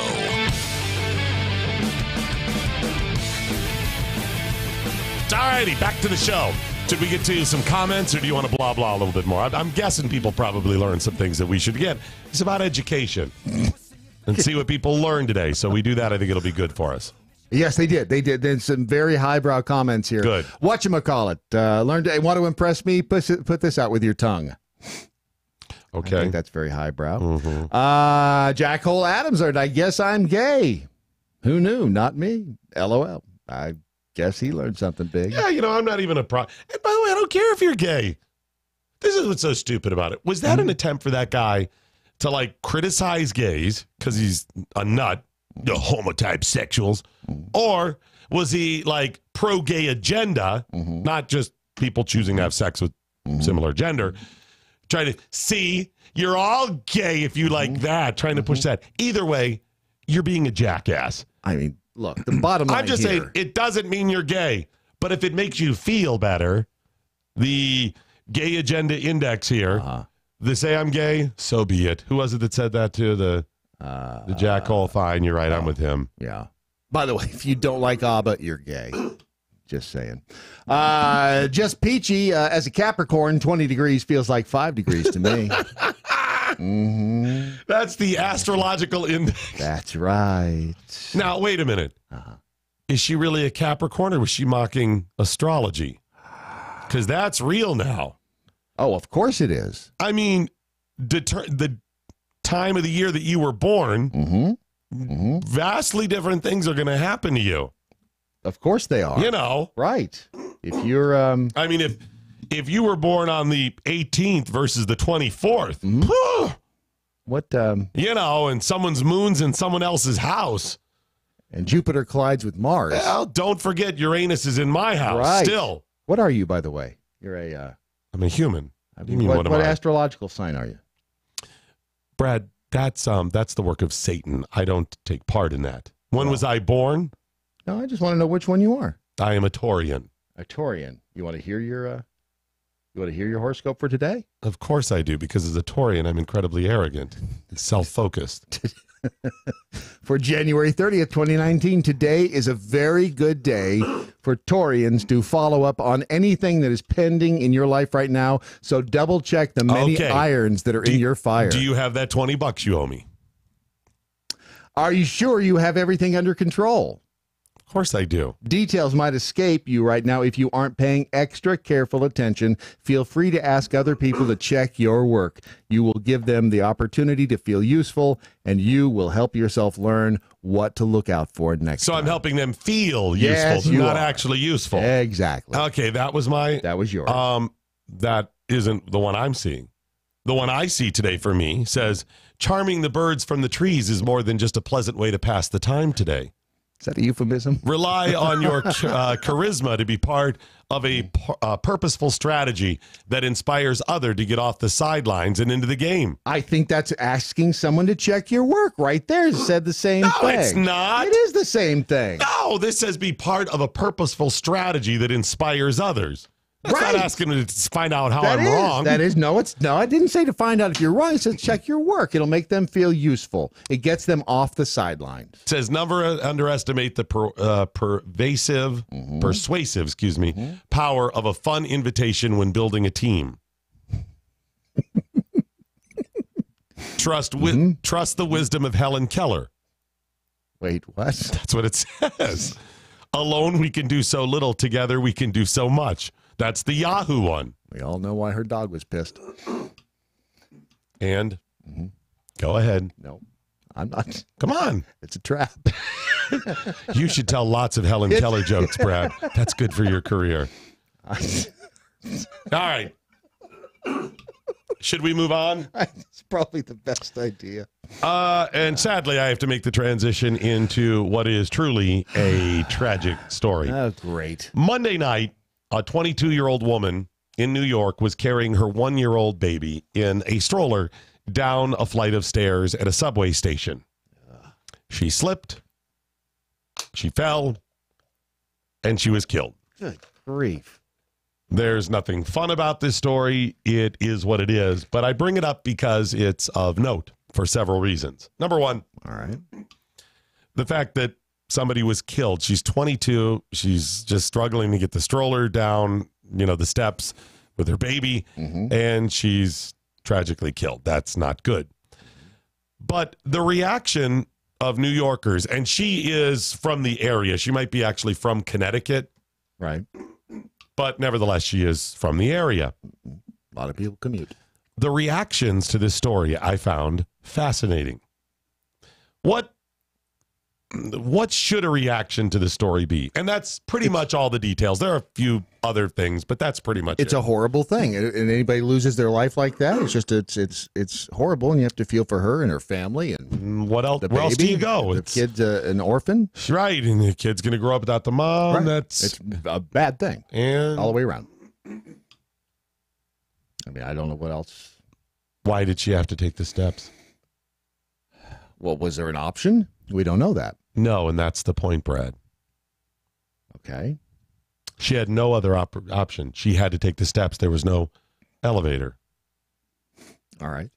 Well, that sometimes is the case. The borough president of Manhattan. I didn't know there was such a thing. It's like if you say the commissioner, the chief commissioner, it's just what they call him. Okay. For that area. She tweeted out, her name is Gail Brewer. Mm-hmm. She put, only a quarter of all the subway system is accessible, keeping thousands of elderly and disabled New Yorkers from the system and leading to horrible incidents like this. Riders deserve a specific time frame on the agency's plan to achieve full accessibility.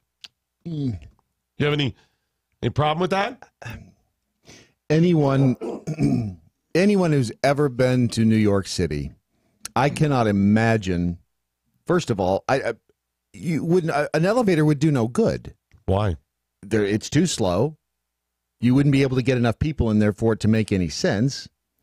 I guess I suppose if you're in a wheelchair, I've never really thought about people in wheelchairs. There you go. You've never thought about it. Brad, Gail Brewer just said that it's keeping thousands of elderly and disabled New Yorkers, like this elderly 22-year-old handicapped woman who was carrying a stroller down the steps. She was handicapped? No, she wasn't. Oh. That's the point. She was not elderly, nor was she handicapped.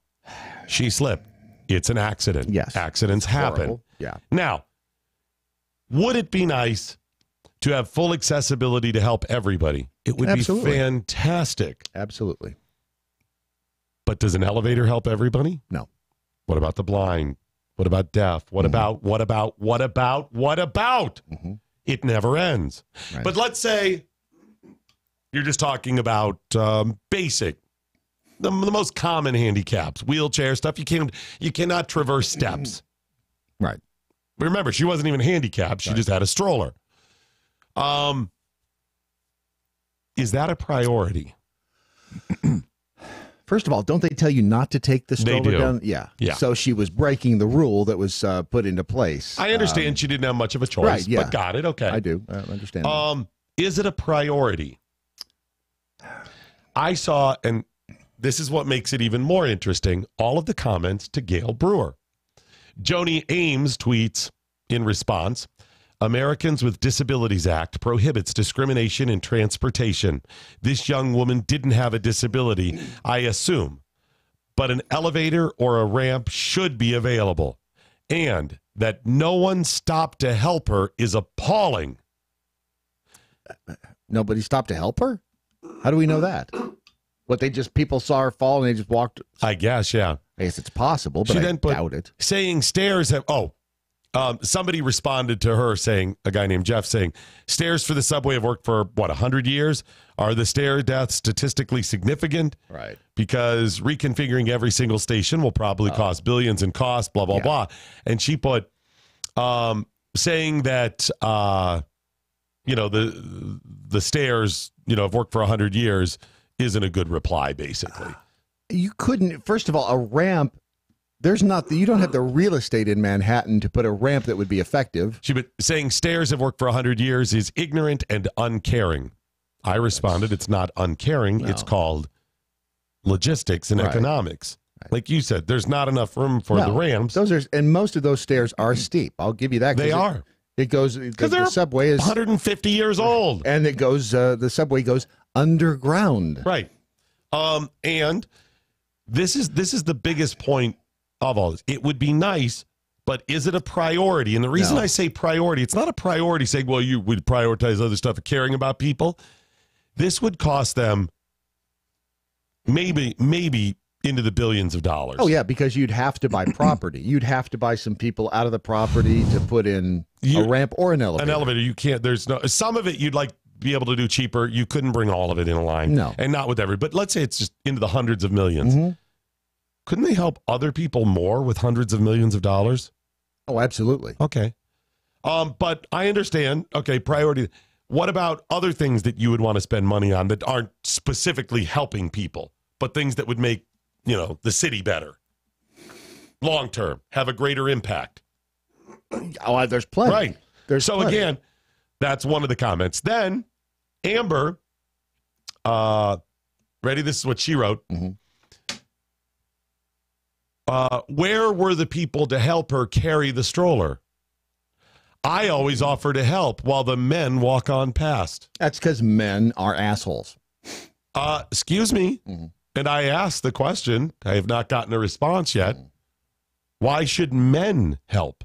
Because we're bigger and we're stronger. No. How dare you? Mm-hmm. What if a frail little girl wants to identify as a man? Damn it. What if your dog, your tiny little teacup Yorkie, identifies as a full-grown 35-year-old strong, strapping, steel-hauling, stereotypical man? Why didn't that man, right, help her? That's a good question. And even if you, Amber, don't believe in people identifying, you're still on the left. You're still a statist. I've looked at your other tweets there. Mm-hmm. How dare you say that men should help? Yeah, why can't women help? Why? You say you stop to help. This, again, is the ideas and so-called values of the statists, the people on the left coming in conflict with themselves. She, on one hand, she wants all of this big government, all of the identity politics, all of the you can identify somebody else and we've got to help. And women, just because they don't have a penis, should still be able to fight and combat and serve and do whatever the hell they want. But how come men didn't stop and help this dying woman? Wring hands. Scream at clouds. And by the way, between 03 and 07, 211 people were killed falling onto the tracks. What about those people? Don't we need a wall between the tracks and the platform? I More think died there. Big glass wall. And where are the men standing in front of them to make sure they don't fall? Right. Or jumping in to save them, pulling them off of the tracks before they either get hit or touch the You're third right. rail. That's a great point, Brad. Mm-hmm. Dr. E.J. Odell, who is, looks like he's in Harvard. Does he have that snotty smug? No, I'm looking at his bio. I remember looking at this. Resident fellow it's at Yale. Resident fellow in Islamic law at Yale. Law school and editor of Harvard's Law Sharia Source. He responded. Hard to put on a business card. And I had to leave New York City because the subway is not accessible. It's inhumane. It's shameful. And it's a crime against humanity. Okay. The federal government subsidized New York subway system is a crime against humanity. Well, if he's talking about the smell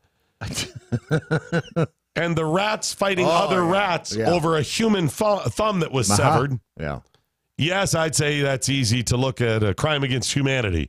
But if you're saying because this woman fell because there wasn't an elevator, how much more?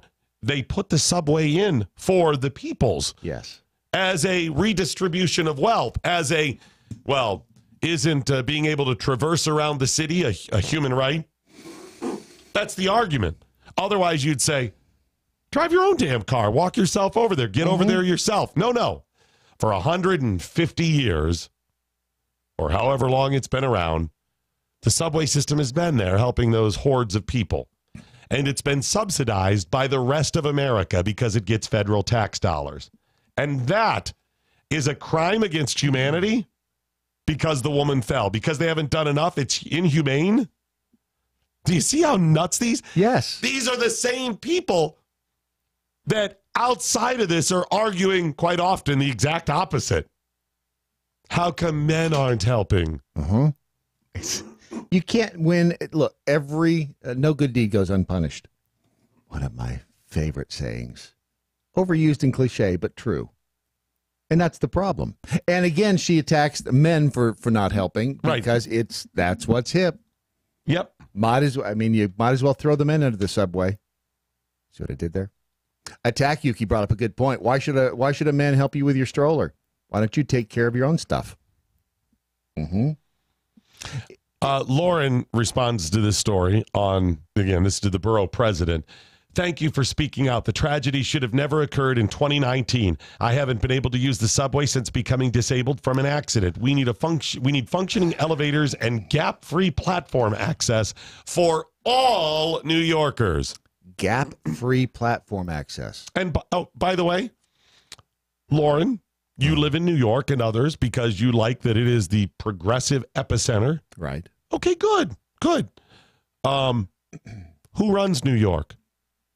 Oh, yeah. Conservatives? No. Have conservatives run New York in ever? I don't think so. Not for decades. I don't even know how far back you have to go, but it has not been a conservative city. No. And yet those conservative leaders have not done this? Right. Where is Warren Wilhelm III? A.K.A. Billy Baldwin, what's his name? Blasio. Bill de Blasio. Where's he? This guy's as progressive as it gets. Yeah. He's out back getting stoned. Governor Cuomo. Where is he? How come he hasn't made this happen? Well, first of all, now that murder is legal in New York, why does anyone care if she accidentally died? I mean, you people believe in them. How come it's not there? It's Zubair Modsgood tweeted in response to this. Not only is it not disability friendly, it's not friendly towards parents with children. We really need to change that about our world, or at least about our city and country. What? It's How not is it? because she had to carry the stroller. But as you already pointed out, your state thinks it's fine if you kill babies 1 second before they're born. And by the way, as we've learned from some of these progressive last week, how dare you use the phrase parents with children? Can't you be parents of something else? Right. Aren't you just as valuable if you're not a parent? That's what we heard last week from the progressives. How dare you? Why do we all have to be labeled? Right. Why do we every one of us have to wear a label? Do you see this nonsense? Yes, it's crazy. They are eating themselves over this tragedy. And why? What leads them down this dark path where they're able to throw out all of their other values that they have spewed over the last decades? What's led them down there? Because they read that a 22-year-old woman slipped and fell to her death while carrying her baby. And you know what that is? It's sad. And when they go, it's sad, like the rest of us, you see those headlines, you read the story, and you go, oh, man, that sucks. Yeah. They can't prioritize. They can't put it into perspective. While it is a tragedy, and while we should help people, and while we should do what we can to make the world easier for people, not as a government entity, but as individuals. If I'm on the subway, I see, I'm going to help them. I give them my seat all the time. I do on planes. The very few times. One time we, the old company flew us flying to somewhere, and not because of the company, but we had some sort of thing. They bumped us up into first class for one leg of our trip. It was like a 1 hour trip. Right. That never happens. And I'm sitting there and I see some old lady struggling, taking her forever. And I just said, ma'am, sit here. What seat were you in? This is what we do. Sucker. It really was. But this is what people do. But you people don't want that. They're unable to say, sometimes bad stuff happens. Mm-hmm. Let's try our best to get it not to happen. But when it does, I don't know if it's God, the universe, Allah, whatever's out there. I don't have the answers. Ask God. Until then, we'll do our best and move on. Boy, whatchamacallit's making some really good points this morning. No, he's drunk. First of all. She's drunk. So far, I can see why some people would jump onto the tracks. Holy hell, this morning is weird. It is a weird morning. There's something in the air. I don't know what it is. There was something in the air that day. Night. The scars. It's not night yet. Fernando. Adele tweets in response to the borough president. Uh-huh. Please give the governor and the mayor hell for handing over our taxes to a billionaire and subsidizing his helipad rather than investing in our subway infrastructure to ensure we can navigate it safely. This mother's death is on their conscience. Handing over to a bill? What's she talking about? President Trump. Okay, those tax dollars wouldn't fund the subway anyway, A. B, right. Isn't Adele, is she a U.S. citizen? I don't know. And by the way, not that Adele. Just a person named Adele. Oh. Just a random person. Gotcha. The other thing is, though, really? Where else have they handed billions? It's not just that, okay, we got everything we want, except we had to give some in tax cuts to Donald Trump. What about the progressives you've given tax breaks to? We don't count. What about them? We don't count those. Mm-hmm. And if you only had more money, you'd be fine? Is that how it works? Kristen Bryson tweeting in response to it. The Kristen Bryson? No, just okay. A random one. Gotcha. Access a ride. I think that's a okay. It's a service you can get. I think. Okay, that should also be available for women who's pregnant. She's kind of weird the way she's writing it. Must have gone to public or school. has newborns. Low-income mothers cannot afford taking cabs. Really? Right. So, what? Pregnant? Available for women who are pregnant? Why should they get? In other words, she's just saying subsidized pregnant women. That's the point. What about a rich woman can get just as pregnant as a poor woman? Excuse me, you're also missing something. Uh-huh. Available for women who are pregnant? That's true. It's not just women who can get pregnant anymore. How dare you? Man, they are missing the big picture this morning. Mm-hmm. How is that possible? She can't understand that men. She also pregnant. wrote 5 years ain't going to cut it. Something needs to be done like now. This is why I don't take the train with my newborn. Damn straight. Because you think you're going to fall? That's why you don't take it with your newborn? I don't take it with my newborn either. You don't have a newborn. So how do you know I don't identify as somebody with a newborn? Good. Thank you. Thank you. So seriously, this woman sets out and goes, I got my newborn. I'm going to take the... Wait a moment. Mm-hmm. What if I slip and tragically fall to my death down those steps? Exactly. Please, nobody thinks that.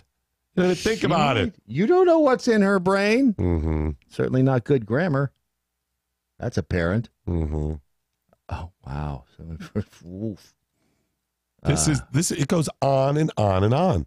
You can go through some of my tweets where I responded to some of these. Mm-hmm. Jackholes, you will have a field day with this. I'm not saying just to be, okay, you might want to be jackholes. Yeah. But look at the crazy posts. But remember, these are conflicting ideas. I've only read a few of them. There are dozens and dozens of them. And it's all the same coming into conflict ideas. Here's one. Yo, Republicans, stop focusing on Venezuela and start concentrating on the basic needs you have in your home turf. Shame on you. Wait a minute. Yeah, go ahead. Isn't Venezuela the picture of what we should be? Yes, and do Republicans run New York? No. So this is a subway that, although subsidized by the federal government, is controlled by New York City and a little bit the state. Right. So talk to the Democrats that run the city and the state. And as you said, Venezuela is where those people are going. I thought that was our poster child for what we wanted to be. Republicans and Venezuela have nothing to do with this. But there you go. Late-term abortion, a woman's choice death penalty is cruel, according to the New York governor. Yeah, these are the same people. Right. So death penalty, cruel, late-term abortion, good. Jackholes, go. Have fun. Educate, school these people because they are missing a whole lot of stuff. And the baby survived, right? I mean, the baby's alive. Yeah, tech grew, the baby survived. So think about all of the craziness that they're spewing that falls absolutely in opposition, 180 degrees from everything else they say. Right? Yeah. It's all about, I'm telling you, and I don't even, unlike them who, the statists out there, the people on the left that call you a racist for everything, I'm not even insulting them when I say it. They are simply too emotional. They can't, listen, I'm as emotional as anybody, but they can't do that thing where you go, okay, I got to put this in check and be productive here. It's like this. Your house is on fire. It is? No, just hypothetically. Oh, okay. Are you going to sit down in the living room and cry while it burns down around you and burns up the family?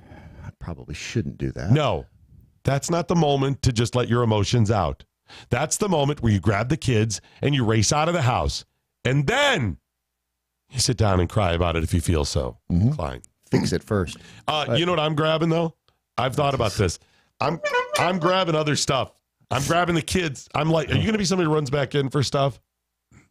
Not likely. I got a couple of gatherings of like legal documents, valuables, whatever, that are together that I can grab. I have a safe, so it's fireproof. I don't have to worry about that. That's fine, but I don't. Yeah. So I do it. Fool. I don't have a full gun safe like you, so I don't have to grab my guns. I have a small, but I don't think it's fireproof. See? So maybe I could get one. I bet I could get one at traguns.com because they're going to start focusing more on accessories too, right? Oh, yeah. Yeah, when once they open up the and they do have accessories right Somehow, now. yeah. Yeah, they do have scopes and things like that. But when he opens up the brick and mortar in North Carolina, notice I said it one word. It's going to be he's going to be offering a lot more stuff. Of course, you'll have to go to North Carolina to get it, or maybe he'll do mail order from there. Yeah, that's a good idea. He's really smart about this. Good guy too. Please go to traguns.com. They have revolutionized online firearm purchases, and you are going to love doing business with him because he gets it. He does. And the cool thing about the site is, again, the 360-degree view that you can see whether or not he cleaned the guns properly. You can see specks of dust on them. It's that clear. So if you know exactly what you want, you can go there and find and the prices. I can't remember. There was considerably lower. There was one criticism, a lower end criticism of the website that somebody had, some listeners had, about how easily to traverse. I can't remember what it was. But he's open to criticism. We brought it up to him when we were at SHOT Show, and he goes, I knew that. Yeah. I told the guy who built my website I wanted it the other way. Oh, above the fold. That's what it was. Put more stuff above the fold. He goes, that's it. I'm calling him. Yeah. Yeah. So he'll get it fixed. He's just making the site better and better. traguns.com. By the way, Watson Prunier says it's 11 degrees below in Indianapolis. Shame on you, Doc. Where's the love? But what does it feel like to you? Come on, Watson.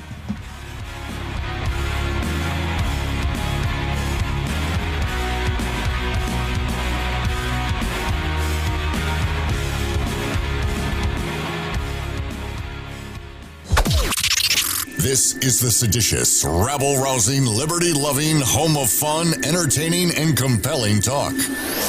MoJo 50. News this hour from townhall.com. I'm Rich Thomason.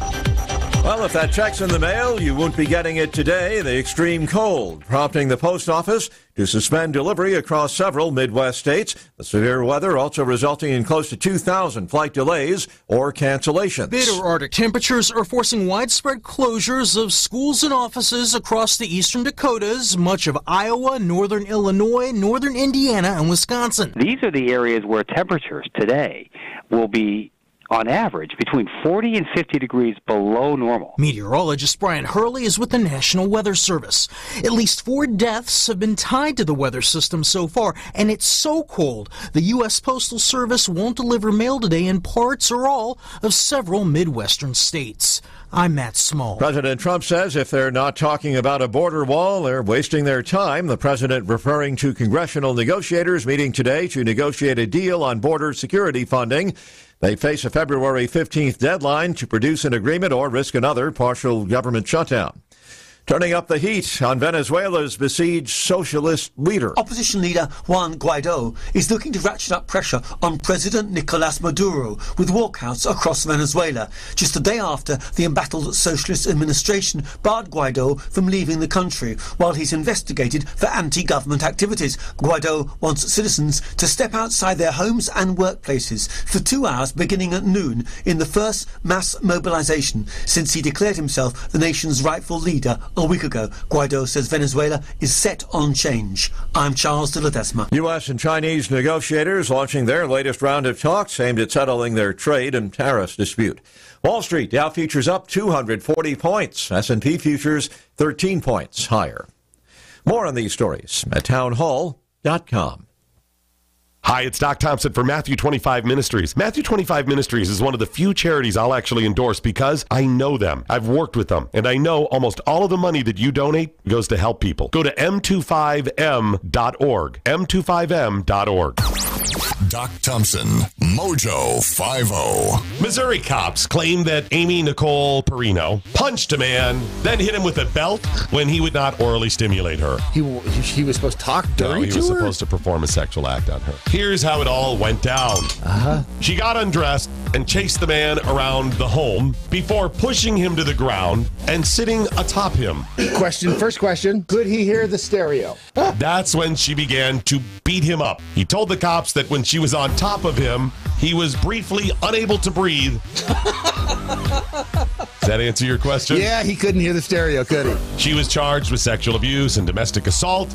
I'll let you decide if she's the type you want to date. Okay. If she's that's not a woman. Brad? Are you going to take the beating? Oh, or hell yes. It's like Danny Trejo had sex with Yoda and the baby was raised by a water buffalo. Former Democratic National Committee member told Politico on Monday that he will become national senior advisor to the Draft Beto campaign. That sounds like a horrible beer, probably a Pilsner. The Defenders with Stephen Airy, tonight at 9. MoJo 50. Never Forgotten Apparel is more than just a premium women's and men's clothing line. It's a movement to remind us to wear American-made and serve those who serve us, our heroes. Never Forgotten Apparel gives 20% of their total sales to nonprofits that support homeless veterans and off-duty firefighters, and 50% to individual veterans and firefighters in need nationwide. Check out neverforgottenapparel.com, use promo code DOC, and get 15% off your purchase. That's neverforgottenapparel.com. If we weren't so bad to puppy rape, I like to cuss. Do I want to keep my penis? Cat wants some black titty. We wouldn't be so good. MoJo 50.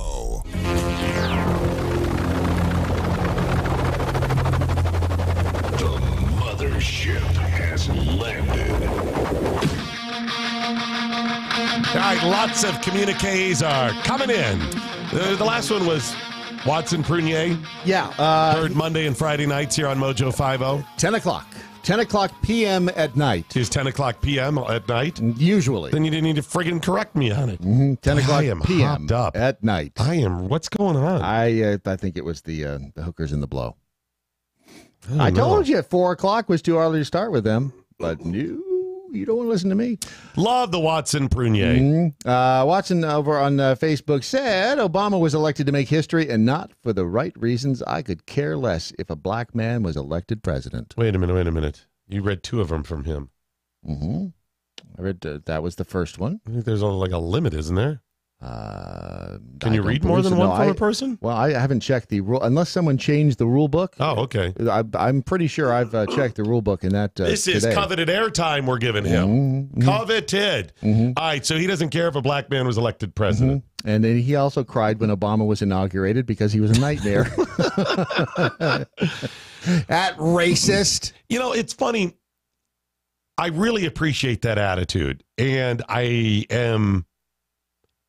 have a greater respect for people that are minorities that don't fall for the Democrat trap. When they don't fall for that, because they are overcoming incredible odds their entire life, quite often being brainwashed that you're just supposed to think this way, this victim mentality. Right. So they have most minorities that get beyond it and are like, oh, wait a minute, it's about freedom and personal personal freedoms and responsibility and free market.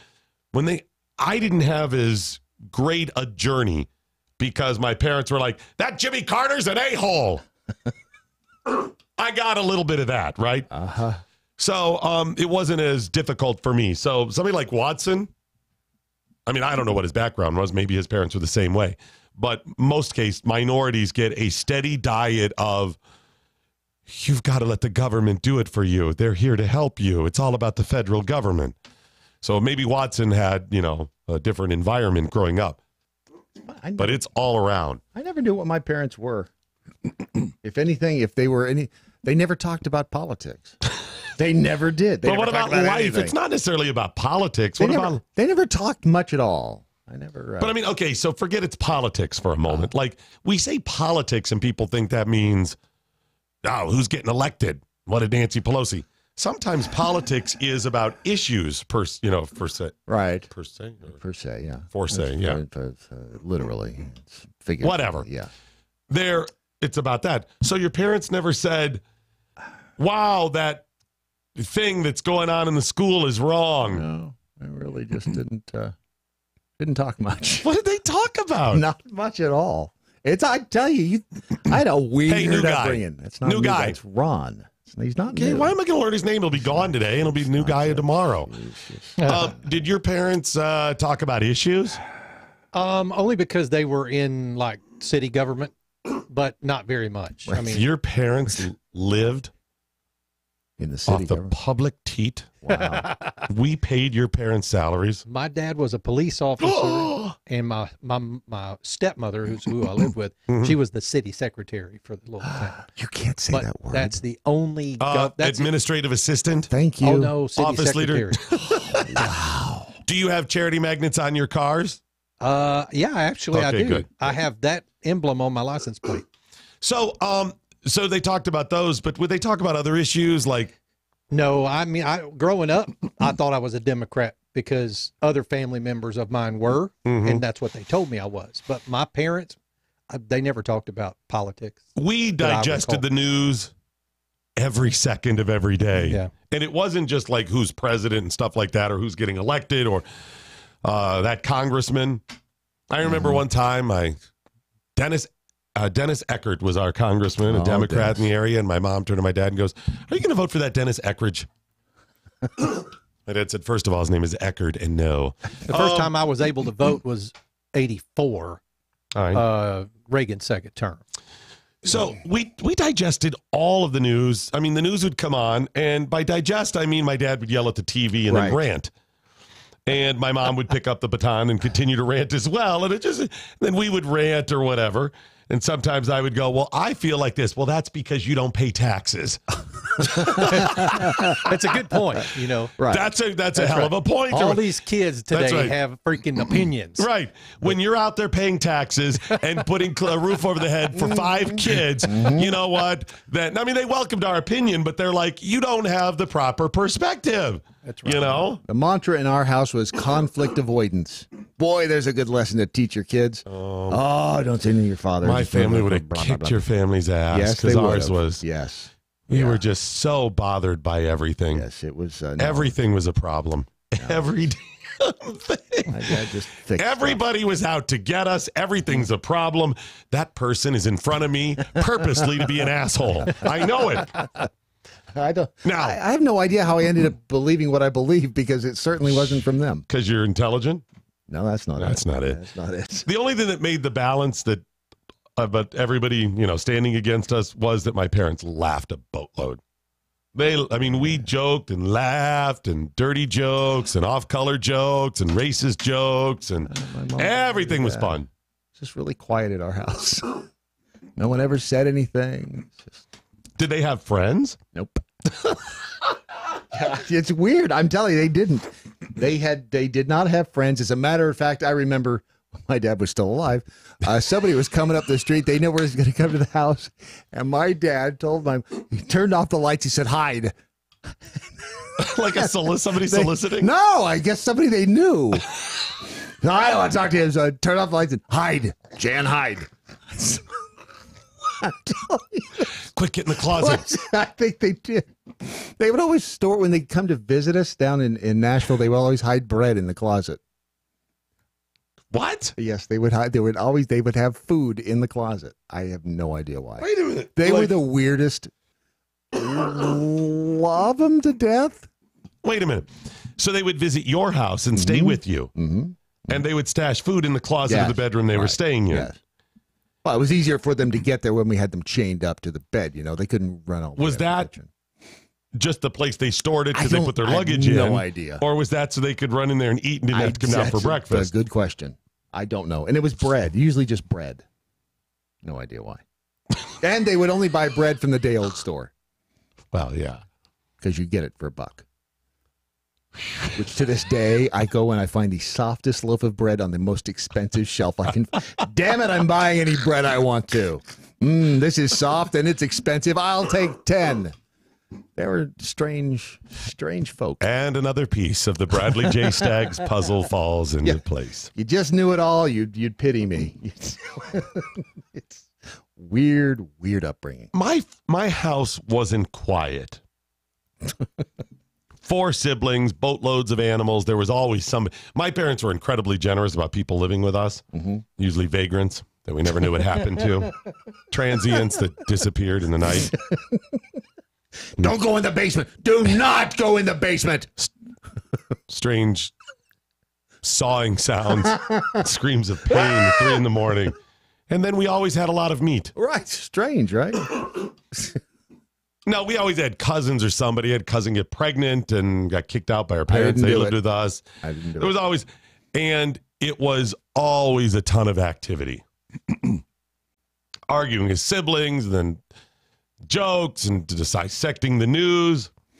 And Sundays were the all-day long religious programming on TV while parents slowly digested the entire thick Sunday newspaper. Oh, wow. Really had the religious programming on television? Oh, a lot of that. Yep. Wow. They stopped going to church when they got pissed at their local church. So they just keeps talking about Jesus. I don't know why he keeps talking about Jesus for. And me. slowly another piece of the Doc Thompson puzzle falls into place. No, they actually helped found a local church. I mean, pretty big church or whatever. But then it's the politics of it. They didn't like the backbiting. I only got. They insisted I go to church after we got caught stealing pencils from Sprouse Ritz. Sprouse Ritz? That was a store. That was a store. A friend of mine, I stole pencils. Yeah, there was that, and then. Usually mom would make some sort of late breakfast. Dad didn't like to eat right off when he got up. The rest of us did, but Dad didn't like to. So we all waited a few hours. Hey, he was paying the mortgage. It's his Damn prerogative. Straight. I totally understand that. And then the Cleveland Plain Dealer. Very thick, and digested and discuss it. And then you see this? And you got those hostages. It's day 835. There wasn't that many days. And always that sound. Yeah. Dad reading. Nothing like that sound. Where's the state section? Where's the metro section? Damn it, who has the sports section? Not in here. That paper boy. Yep, that was Sundays at the Thompson household. The good old days. The good old days. My mom could cook up a TV dinner like nobody's business. The smell of bacon grease permeating the house all day long. Right. Flapjacks. Usually eggs fried in the bacon grease. Oh, yeah. We didn't call them flapjacks, called them pancakes.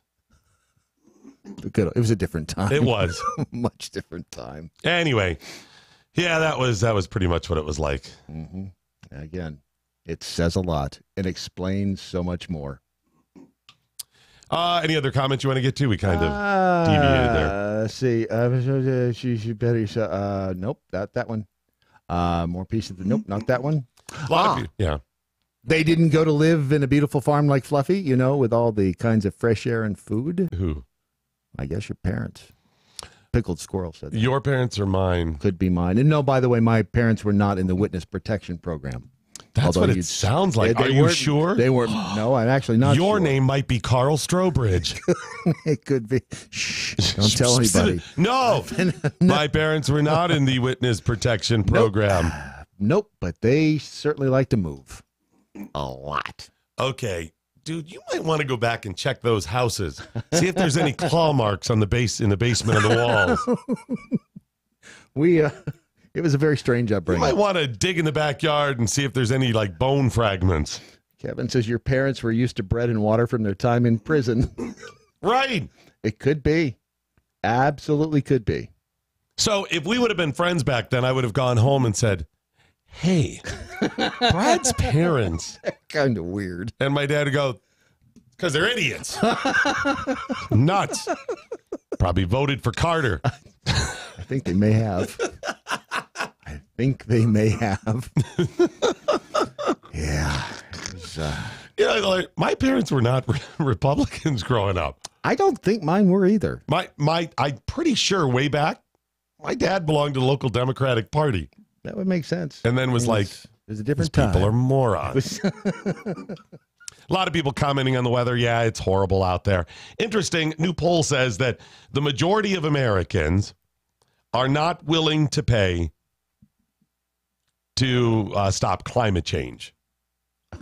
Well, I know climate change is not real, so maybe you got to factor that into it. Yes, I would think. Yeah. But they're talking everybody, even people on the left are lumped into this people they surveyed. So yeah, even if it's just $10 a month, only 28% of respondents said they would pay $10 a month to help change climate change or stop climate change. So what you're saying is that there is hope for humanity. Oh, yeah. Because not everyone is an idiot, apparently. Right. So once again, the people you hear screaming about this stuff is not the majority. No, it's the vocal minority. And they have the media on their side. Now, that's 28% that won't or they'd be willing to. There's probably another 10, 15% that want the climate change, or believe in this. And they would probably say, why would I pay $10 a month? Go after Donald Trump and the other billionaires. Right. Maybe that's what they're saying. But still interesting. They wouldn't even be willing to pay $10 a month. 30% said that they would pay, wait a minute, less than that. And 58% said that they would contribute $1 a month. You mean like on your income tax where you can check the box and contribute a dollar to the political party? Well, what would they do with the money anyway? I mean, what is it that if you... I guess they were saying hypothetically if you could do it. If you could stop climate change? Yeah, and it didn't even give them it says address climate change. And has anyone really stopped to think, how do you... Address climate change? Yes, how do you alter it? Are we going to push the polar vortex back up to the... Stop using deodorant. Right. Stop eating beef. Okay. Stop doing all of the things you want in a civil society. All of the reasons for living. Stop doing that. And that would do it. No, there's no other way they could. But they didn't even give specifics. They just said address climate change. Is the address at the North Pole? I think it is. What percentage of people said that they would be willing to give $100 each month to address climate change? Percentage? Not 10%, not even 10%, 5. 16. And how many wouldn't give 10? 28. Okay, all right. So yeah, said they would pay $10 a month. All right. And 16% said they'd pay $100. Mm-hmm. That's again, I don't know what, and it's a hypothetical, I guess, because I don't know what you would do to change the climate. 72% of Democrats say climate change is real and attributed its existence primarily to anthropogenic causes. Oh, well, now you bring out the anthropogenic causes. That means, I think, me and you, people. Oh. 33% of Republicans believe in climate change and thought it was caused by humans. So that's the magic. That's the important part here. The belief. How many people actually believe? That 1/3 of Republicans believe this nonsense about man-caused climate change. There's your problem. That's scary. See, 72% of Democrats believe that. Okay. The other 18%, did I do that right? 28%. Yeah. 28% aren't saying, I don't believe it, therefore I will stand against the Democrat. Nope. They are part of the party because whatever other crazy thing they believe, and they go along with it. Right. So you have 100% of the Democrats voting lock, stock, and barrel on something like this, or almost 100%. Mm-hmm. And you're going to get 33, a third of the Republicans that are siding with them. Add it up, and the climate change nonsense continues. The Republicans, it only takes a couple of them to stand with the nuts, and there you are. It's the spoon feeding thing. It's the over time, over the decades, you'll eventually get a majority of people to believe that way. Well, and it's only going to get worse because we've had decades now, going back 30, 40 years of people scamming young kids into believing this, making it part of science class. In Connecticut. Didn't we just do that story last week that in Connecticut they are deciding whether or not to make climate change a required course of study in elementary schools? Mm-hmm. So yeah, once they start doing that, we're toast. Mm-hmm. Not from the climate change sense, but from the people who believe it. Right. By the way, and did you have the story that I just sent you? Because I'm not paying the Philadelphia Inquirer for access to it. Hang on a minute. I can give you the headline. Right here. Half of Philadelphia's recycling, half of it, they just incinerate. Yep. Half. So while people are out there recycling and doing all of this, and I'm sure in a progressive city like Philadelphia now, that people wring their hands, scream at the clouds, and become the green Nazi. You must recycle everything, or you will be put in the stockade. While they're doing that, and you go through those ridiculous steps of recycling, half of the stuff that you recycle just gets burned. A postgraduate student by the name of Hunt Griffith, he says, Hunt Griffith, are you of the Birmingham Griffiths? Definitely interesting, he said, that being the recyclables being incinerated. He says, when you put out recycling, you expect it to be recycled. Sure. The days when Philadelphia got paid for its recyclables have faded like the haze of burning trash. The days of yesteryear. At least half of the items for recycling are now being incinerated because the price a contractor wanted to process them by separating paper, plastics, metals, and glass, as well as finding markets for them, became too high. The other half is still going into a recycling facility for processing, but there it's likely at least a portion of the loads are contaminated by food residue, water, or non-recyclable items and subsequently disposed of as waste. Even grease on a pizza box is enough to deem the cardboard non-recyclable. It's been this way since the first day. Here. Question. Yes, over you're in the back. In the corner. Yes. Doc Thompson, your Daily sir. MoJo. Yes, please, sir.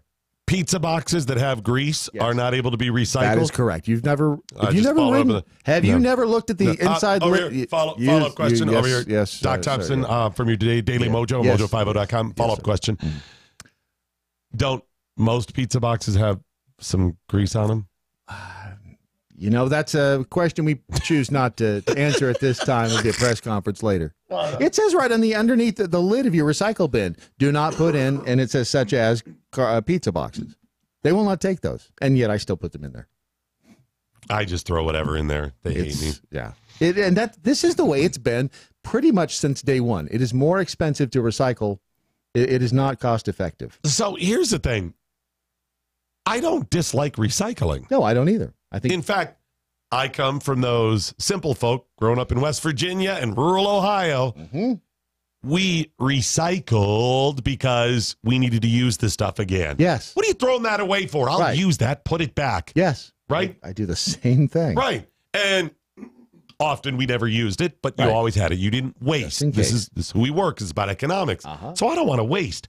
And one day, people started realizing a lot of stuff that we throw away have other values that you can, first of all, you can make methane out of the compostable stuff, right? Compostable stuff. Yes. There are factories that do that. Right. And then, hey, all of those bottles and stuff, though, that actually has value.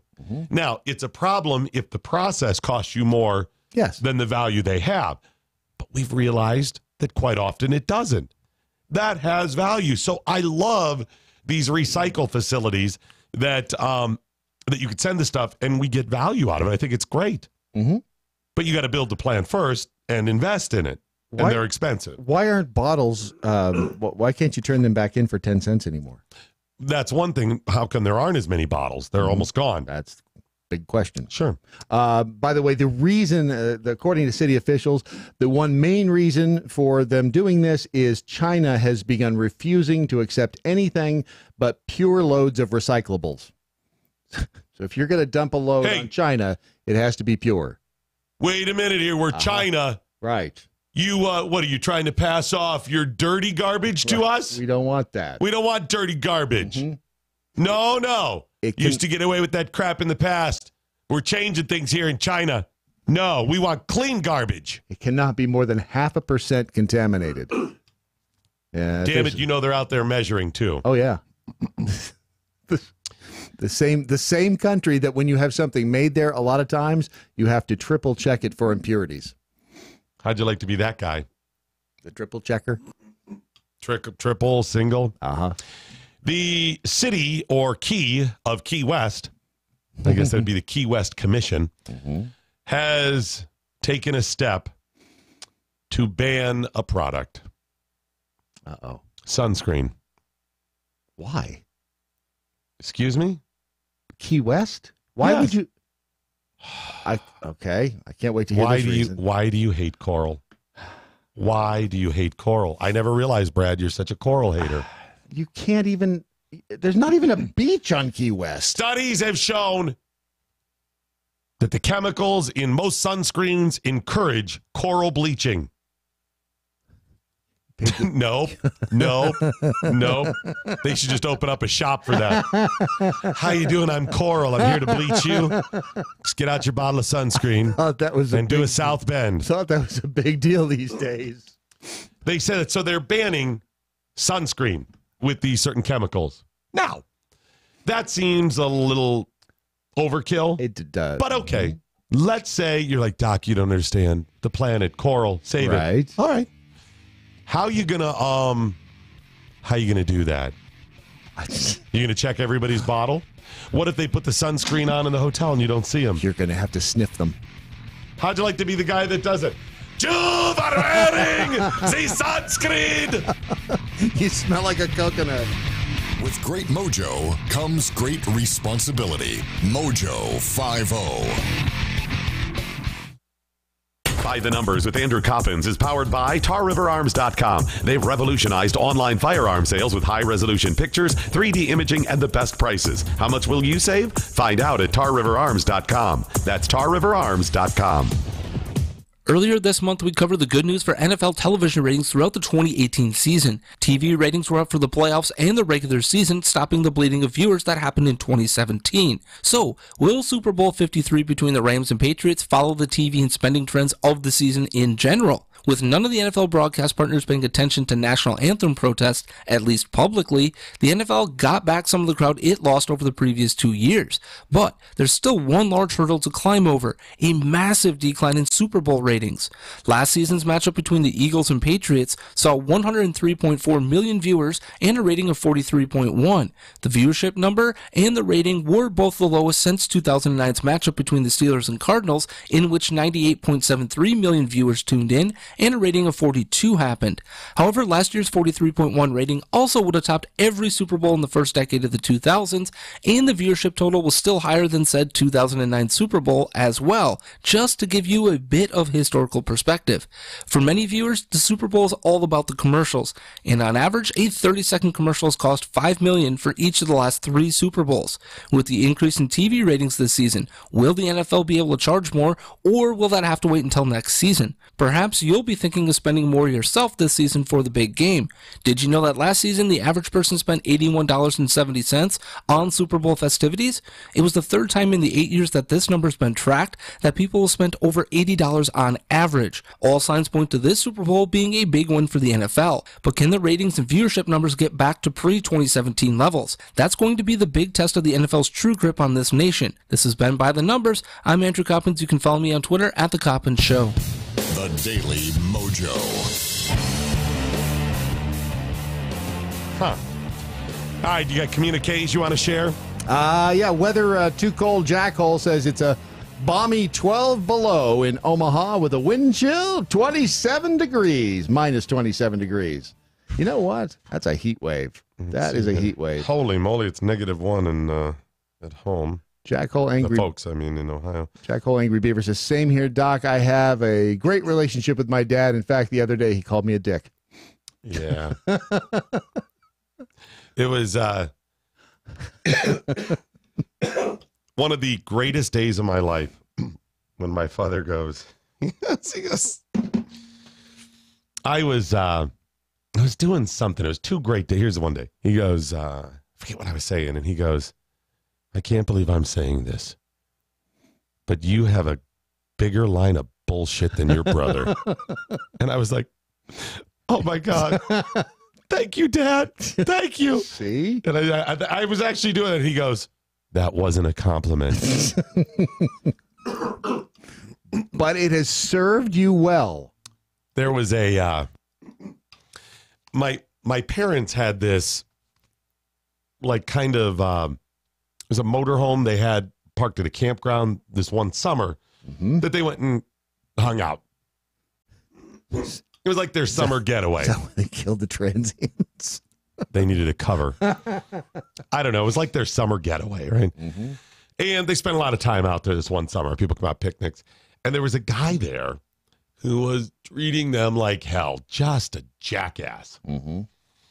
So I show up. There's this big party, all kinds of people partying. And I gave the guy the business a little bit. Told him off? No. Oh. That was far too obvious. I just exposed him in front of everybody for the ass he was. So you've been doing this from a very young age. Yeah, I was about 22 at this point. And it was just a slow burn for this guy. And it was awesome. And I got done with my speechifying. That was really like a 20-minute stand-up routine, just lampooning this guy. Mm-hmm. Went and sat down, took a drink of beer, and my dad goes, "You are such an asshole." That was fantastic. Did your dad give you a big hug at that point? He did. He's so good. Such an asshole. He goes, when I told you about the neighbor that had been giving my parents a business for like 8 years, I moved back in with them for 3 months and they moved.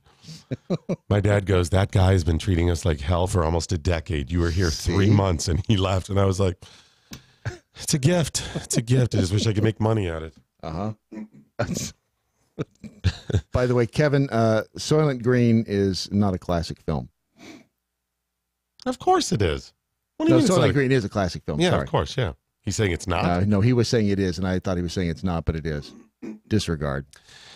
Okay, what is the story with this Empire star, Jussie Smollett?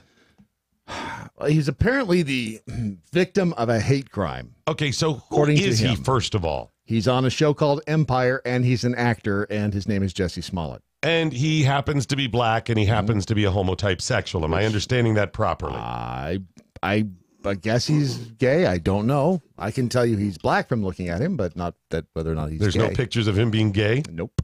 Not that I've seen. And by the way, those pictures don't mean he's gay. Correct. It could have just been that one time. He could have identified as a gay man. Anyway, so apparently he was attacked. And here's the way they describe this: a racially charged assault and battery on him.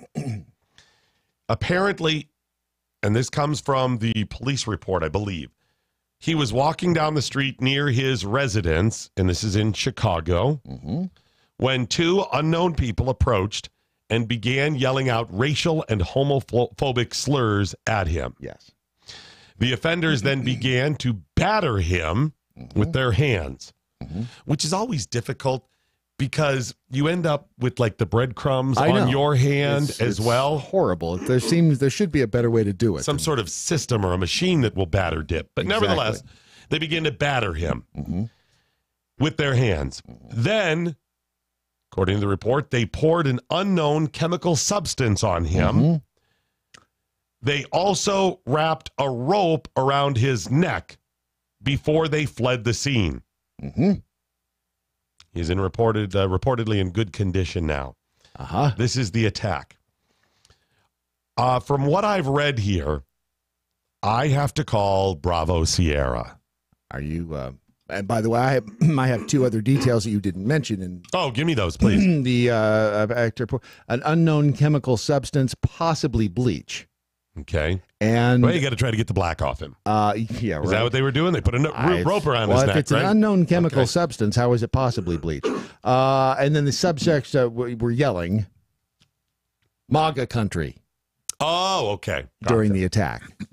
Now, before I explain why I think this is Bravo Sierra, which is BS. Yes, it is. Gotcha. The reason, let me pause and say, if any part of this is true, it is horrendous and wrong. Absolutely. Some parts are horrendous. Some parts are more just wrong. Any assault, any battery for any reason is wrong, reprehensible. It doesn't matter the motivation here. If you batter somebody, it's wrong. You are violating their personal freedoms, their rights, and it is wrong. If you're doing it because they're black, or if you're doing it because they like sugary donuts and you're a vegan nut, I guess sugar wouldn't do it, because you're eating a piece of steak and they're a vegan nut. That's better. If you're doing it because it's your astrological sign and the voices in your head told you to do it today, the reason you're doing it is almost irrelevant. Right. I mean, there could be extenuating circumstances that add to details of the story, but battery is wrong. Now, if you are a racist, it's wrong. You should not treat people differently because of their race, their gender, or their sexual orientation. Now, it is your right to do so, but that doesn't mean I believe it's morally right. It is your right to treat somebody differently? Yeah. You mean just ignore them or... Right. As long as you're not violating their rights. Right. You can't. Let's say shouting at them, and it is your right to not like people or to like people for whatever reason you do or do not. Okay. That is within your right. It may not be morally right. Right. But that is your legal right and should be. If you want to be a douchebag, you can be a douchebag. Now, I find the thought of somebody attacking somebody and doing it not just because of racial motivations, but because the person is seemingly on the right, reprehensible, because it's casting those of us on the right in the same light. Right. You're not, but of course they're going to pick this up and run with it. Having said all of that, I think it's Bravo Sierra. It's too perfect. It's too fantastic. It's too uncorroborated with several sensational pieces that would be perfect for people on the left, and they've already done it to pick up and run with, just like some Catholic kid giving some Native American elder veteran the business. Right? Yeah. So, and it's uncorroborated. Boy who cried wolf. And they yell, this is MAGA country. Right. Can that happen? Sure. Has that happened? Maybe. Is it likely that someone's going to do that? All of these pieces. This is Stephen Paddock. There are too many pieces that are too detailed, with others not being detailed enough. What kind of car were they in? Where did they escape to? What were they wearing? Who are they? There's no video cameras? Now there's video of him apparently in like a Starbucks or a convenience store prior to, but and no there's cameras. no cameras. No cameras outside that caught the attack, according to the police. No cameras on any of the buildings nearby. No. Not the ATM machine. Nobody walked by. No traffic cams that show what car the kids were driving. Or guys, gals, whatever they were. Mm-hmm. None. No. Not one. And did he give a description specific? That guy was wearing a goose down jacket and that one had hip boots? Nope. Were they white? Were they black? So you don't know anything about the alleged assailants, right? Right, yeah. Apparently nothing. Not. You don't have them on camera. There is not one shred of proof this happened other than him being beat up. Mm-hmm. His physical injuries, and his description. Correct. That's it. Yet, we have specifics that they yelled, this is MAGA country. Mm-hmm. Homophobic slurs, racial slurs. How would they know he's gay? That's a good question. Did you mention the fact that he had a rope around his neck? Yeah. Yeah, okay. So, where did they get the rope? I mean, do a lot of people randomly walking around, driving around Chicago have a rope? The most you'd be able to come up with quickly is a string. I would think. So if you have a rope and you're attacking black people and yelling, this is MAGA country, that means the only thing that makes sense is that these kids are out, people, I say kids, but people, right, roaming the streets, trying to punish people because of their MAGA support, right? Trump gangs. Trump gangs. And if that's the case, this is the only person they attacked? They had a rope with them? They had a chemical substance with them? That's premeditated. And yet, seems like it. They're wandering around every other day and night. And this was the only attack? Please. This is crap. This did not happen this way. I know this as I have known anything. I can see these bullshit stories coming a mile away, and this is not actually what happened. If we get the truth out of this, you are going to find out it wasn't a string, it wasn't a chemical secret compound, it was just water or something, that likely it didn't even happen, that they didn't yell MAGA country.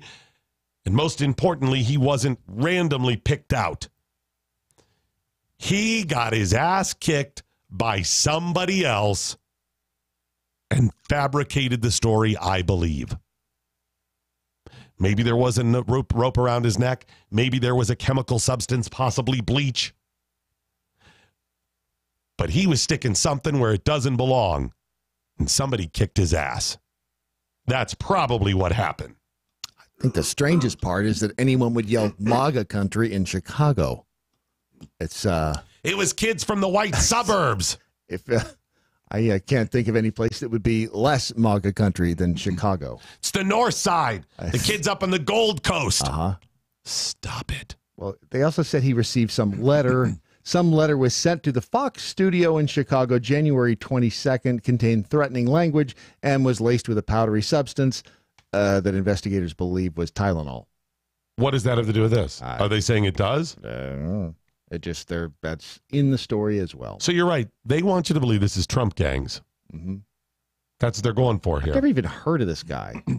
I mean, Empire's a pretty How would they know? Show, but how would they know he's gay? So you're telling me they're like, look at him. He looks like a homo-type sexual. We definitely know he's black. Yeah, No, folks. No. It smells a little funny. And if this turns out to be fake and the truth is not reported by the media, I am going to lose my mind. Here's why. When things this reprehensible are reported, mm-hmm. and it turns out not to be true, they do more damage for future cases of things that are actually true where reprehensible things happen. Anybody reporting false stuff like this must get the same punishment. This is my proposal. They must get the same punishment that a person would have gotten if it turned out to be true and they were convicted. So what would this level of assault, hate crimes, as people say, What would those people get if it turns out to be true? They're going to do some jail time, right? Sure. I mean, that's felonious assault. Oh, plus tack on hate crimes and a bunch of other stuff. Okay. What would they get? I don't know what it is. A year, 5, 10? That's what this actor has to get. If it's proven he lied about it. I don't know. The hate crime thing always bugs me because you don't hate crime. It's any crime. I mean, when people are stealing the goose down jackets from people at gunpoint, is that not a hate crime? I hit you because I love you. Right.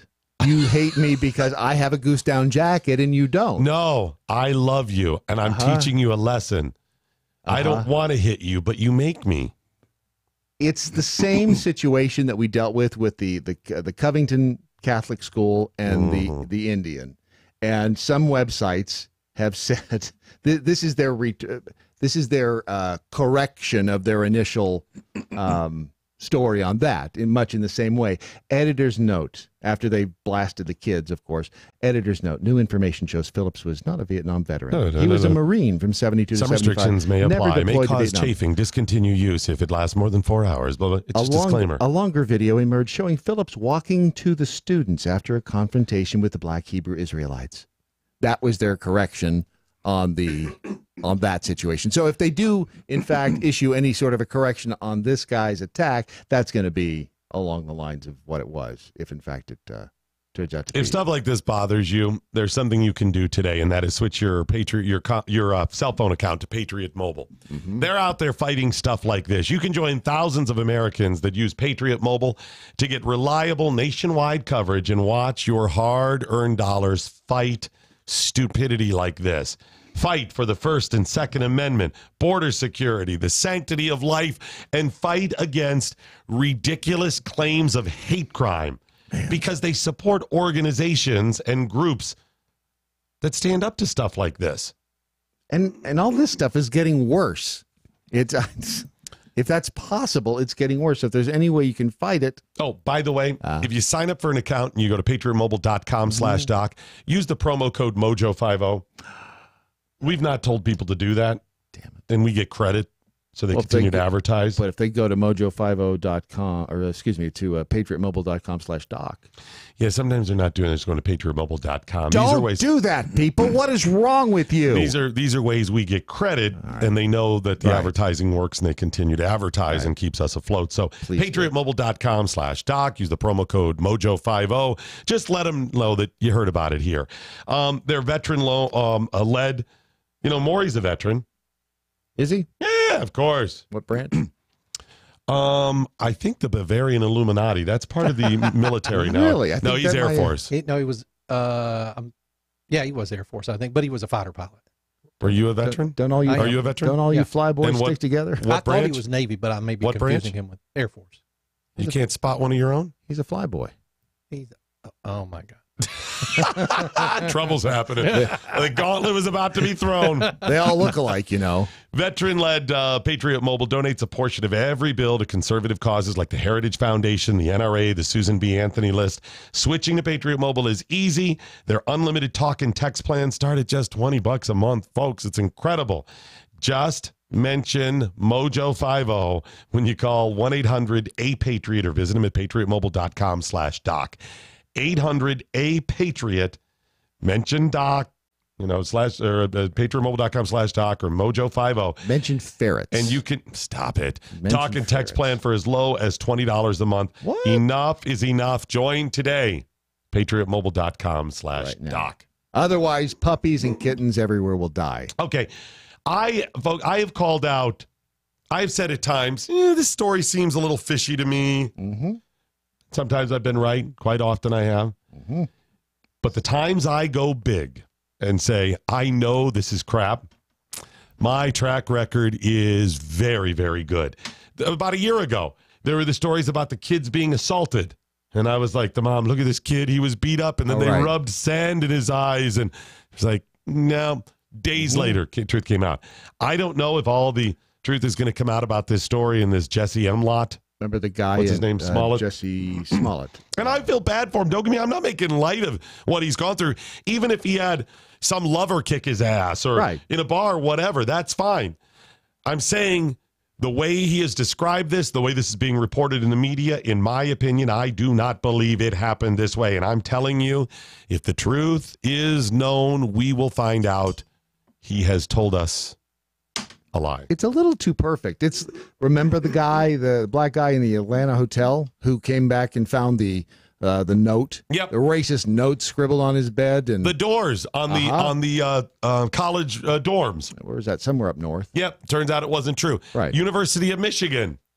Remember, all around town, people spray go home, N-words and whatever. Turned out as a black guy doing that. And when you try to get out doing his finals or something. No, that one he was just a nut. He was just. They do this because they believe that there are true racial injustices and not enough's being done.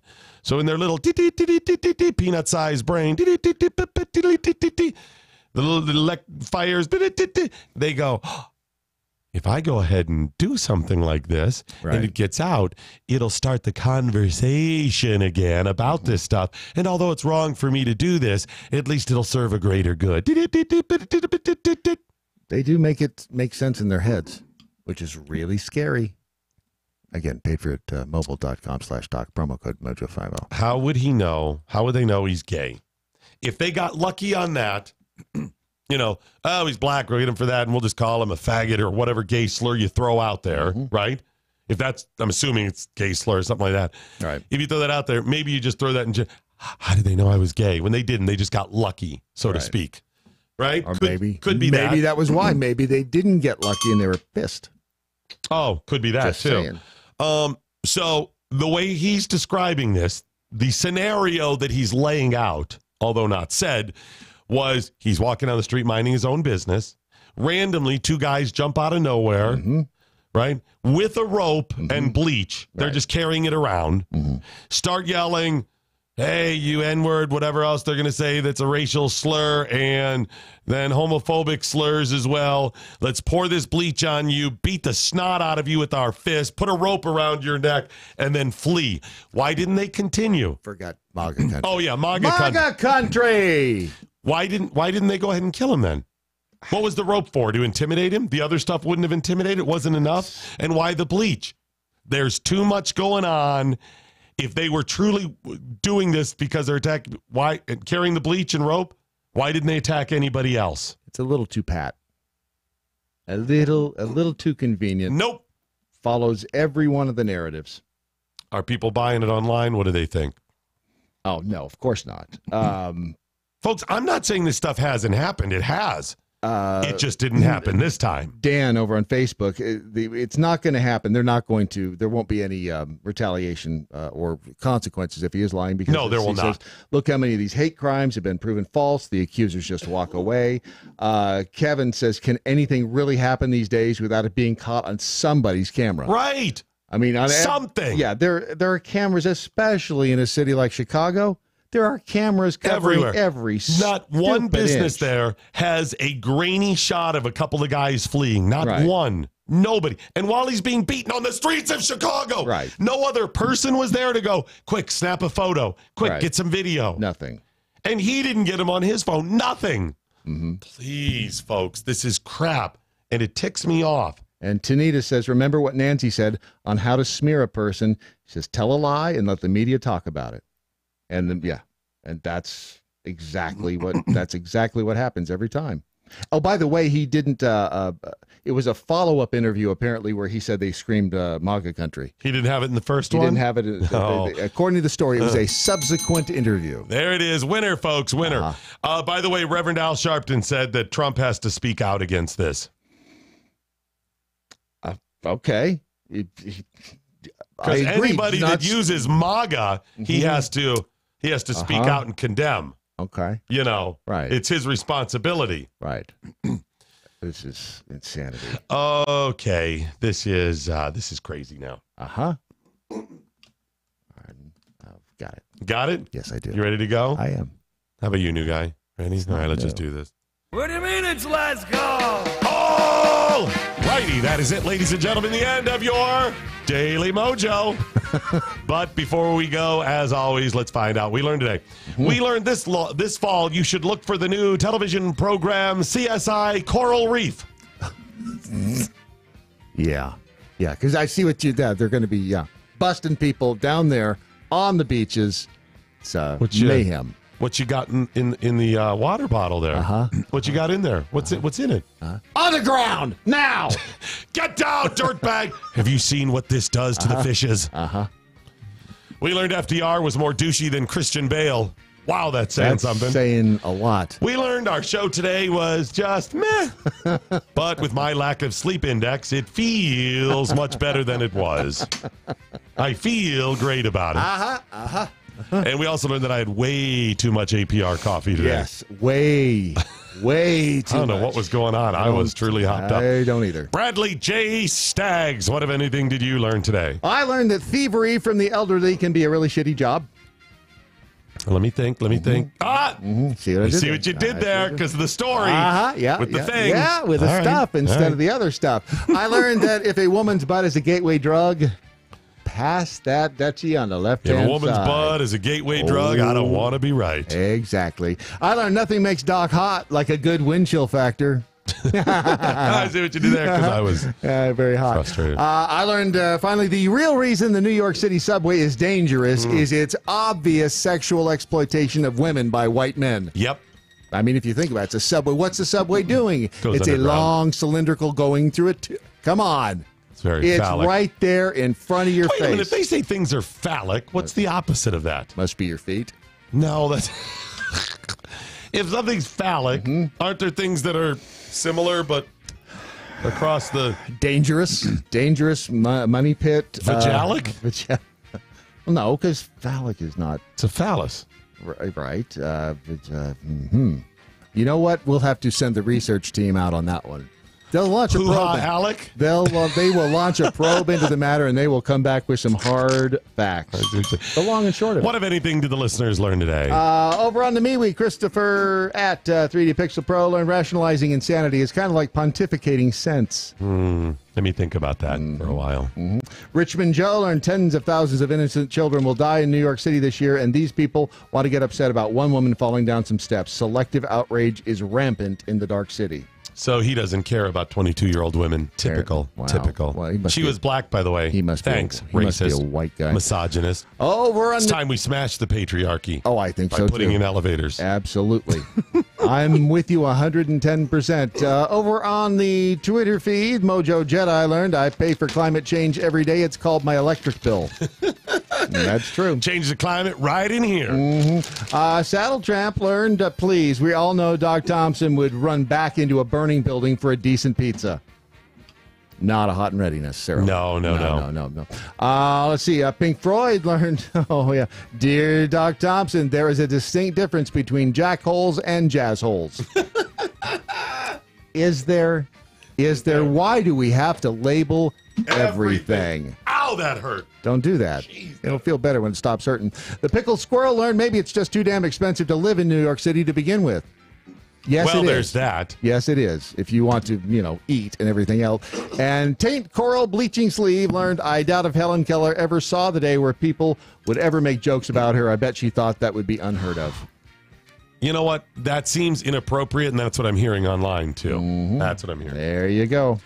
Hey, I didn't get to the new numbers on procrastination. You were supposed to remind me today. I'm sorry. I'm slacking. That is on you. I am slacking. No, it's okay. Don't beat yourself. We'll just do them tomorrow. Okay, right? fine. What else do we have coming up tomorrow? Oh, that important thing. Remember, we were going to do that tomorrow. Oh, actually, I do have that thing. Yes. What about that other guy, Matlock? He's talking about something other than what we were talking about. What does Brandon Morse have coming up after him? Jason. Oh, is he back? Is the Brown Boy back? I think he is back. Good deal. I think all right, remember, your Daily Mojo is today a production of the new guy. It's always pretty much like we keep getting new people in here. Sic Semper Tyrannis. Good night, Steve Cannon. Wherever you are. Anya, now you go home. Weird day.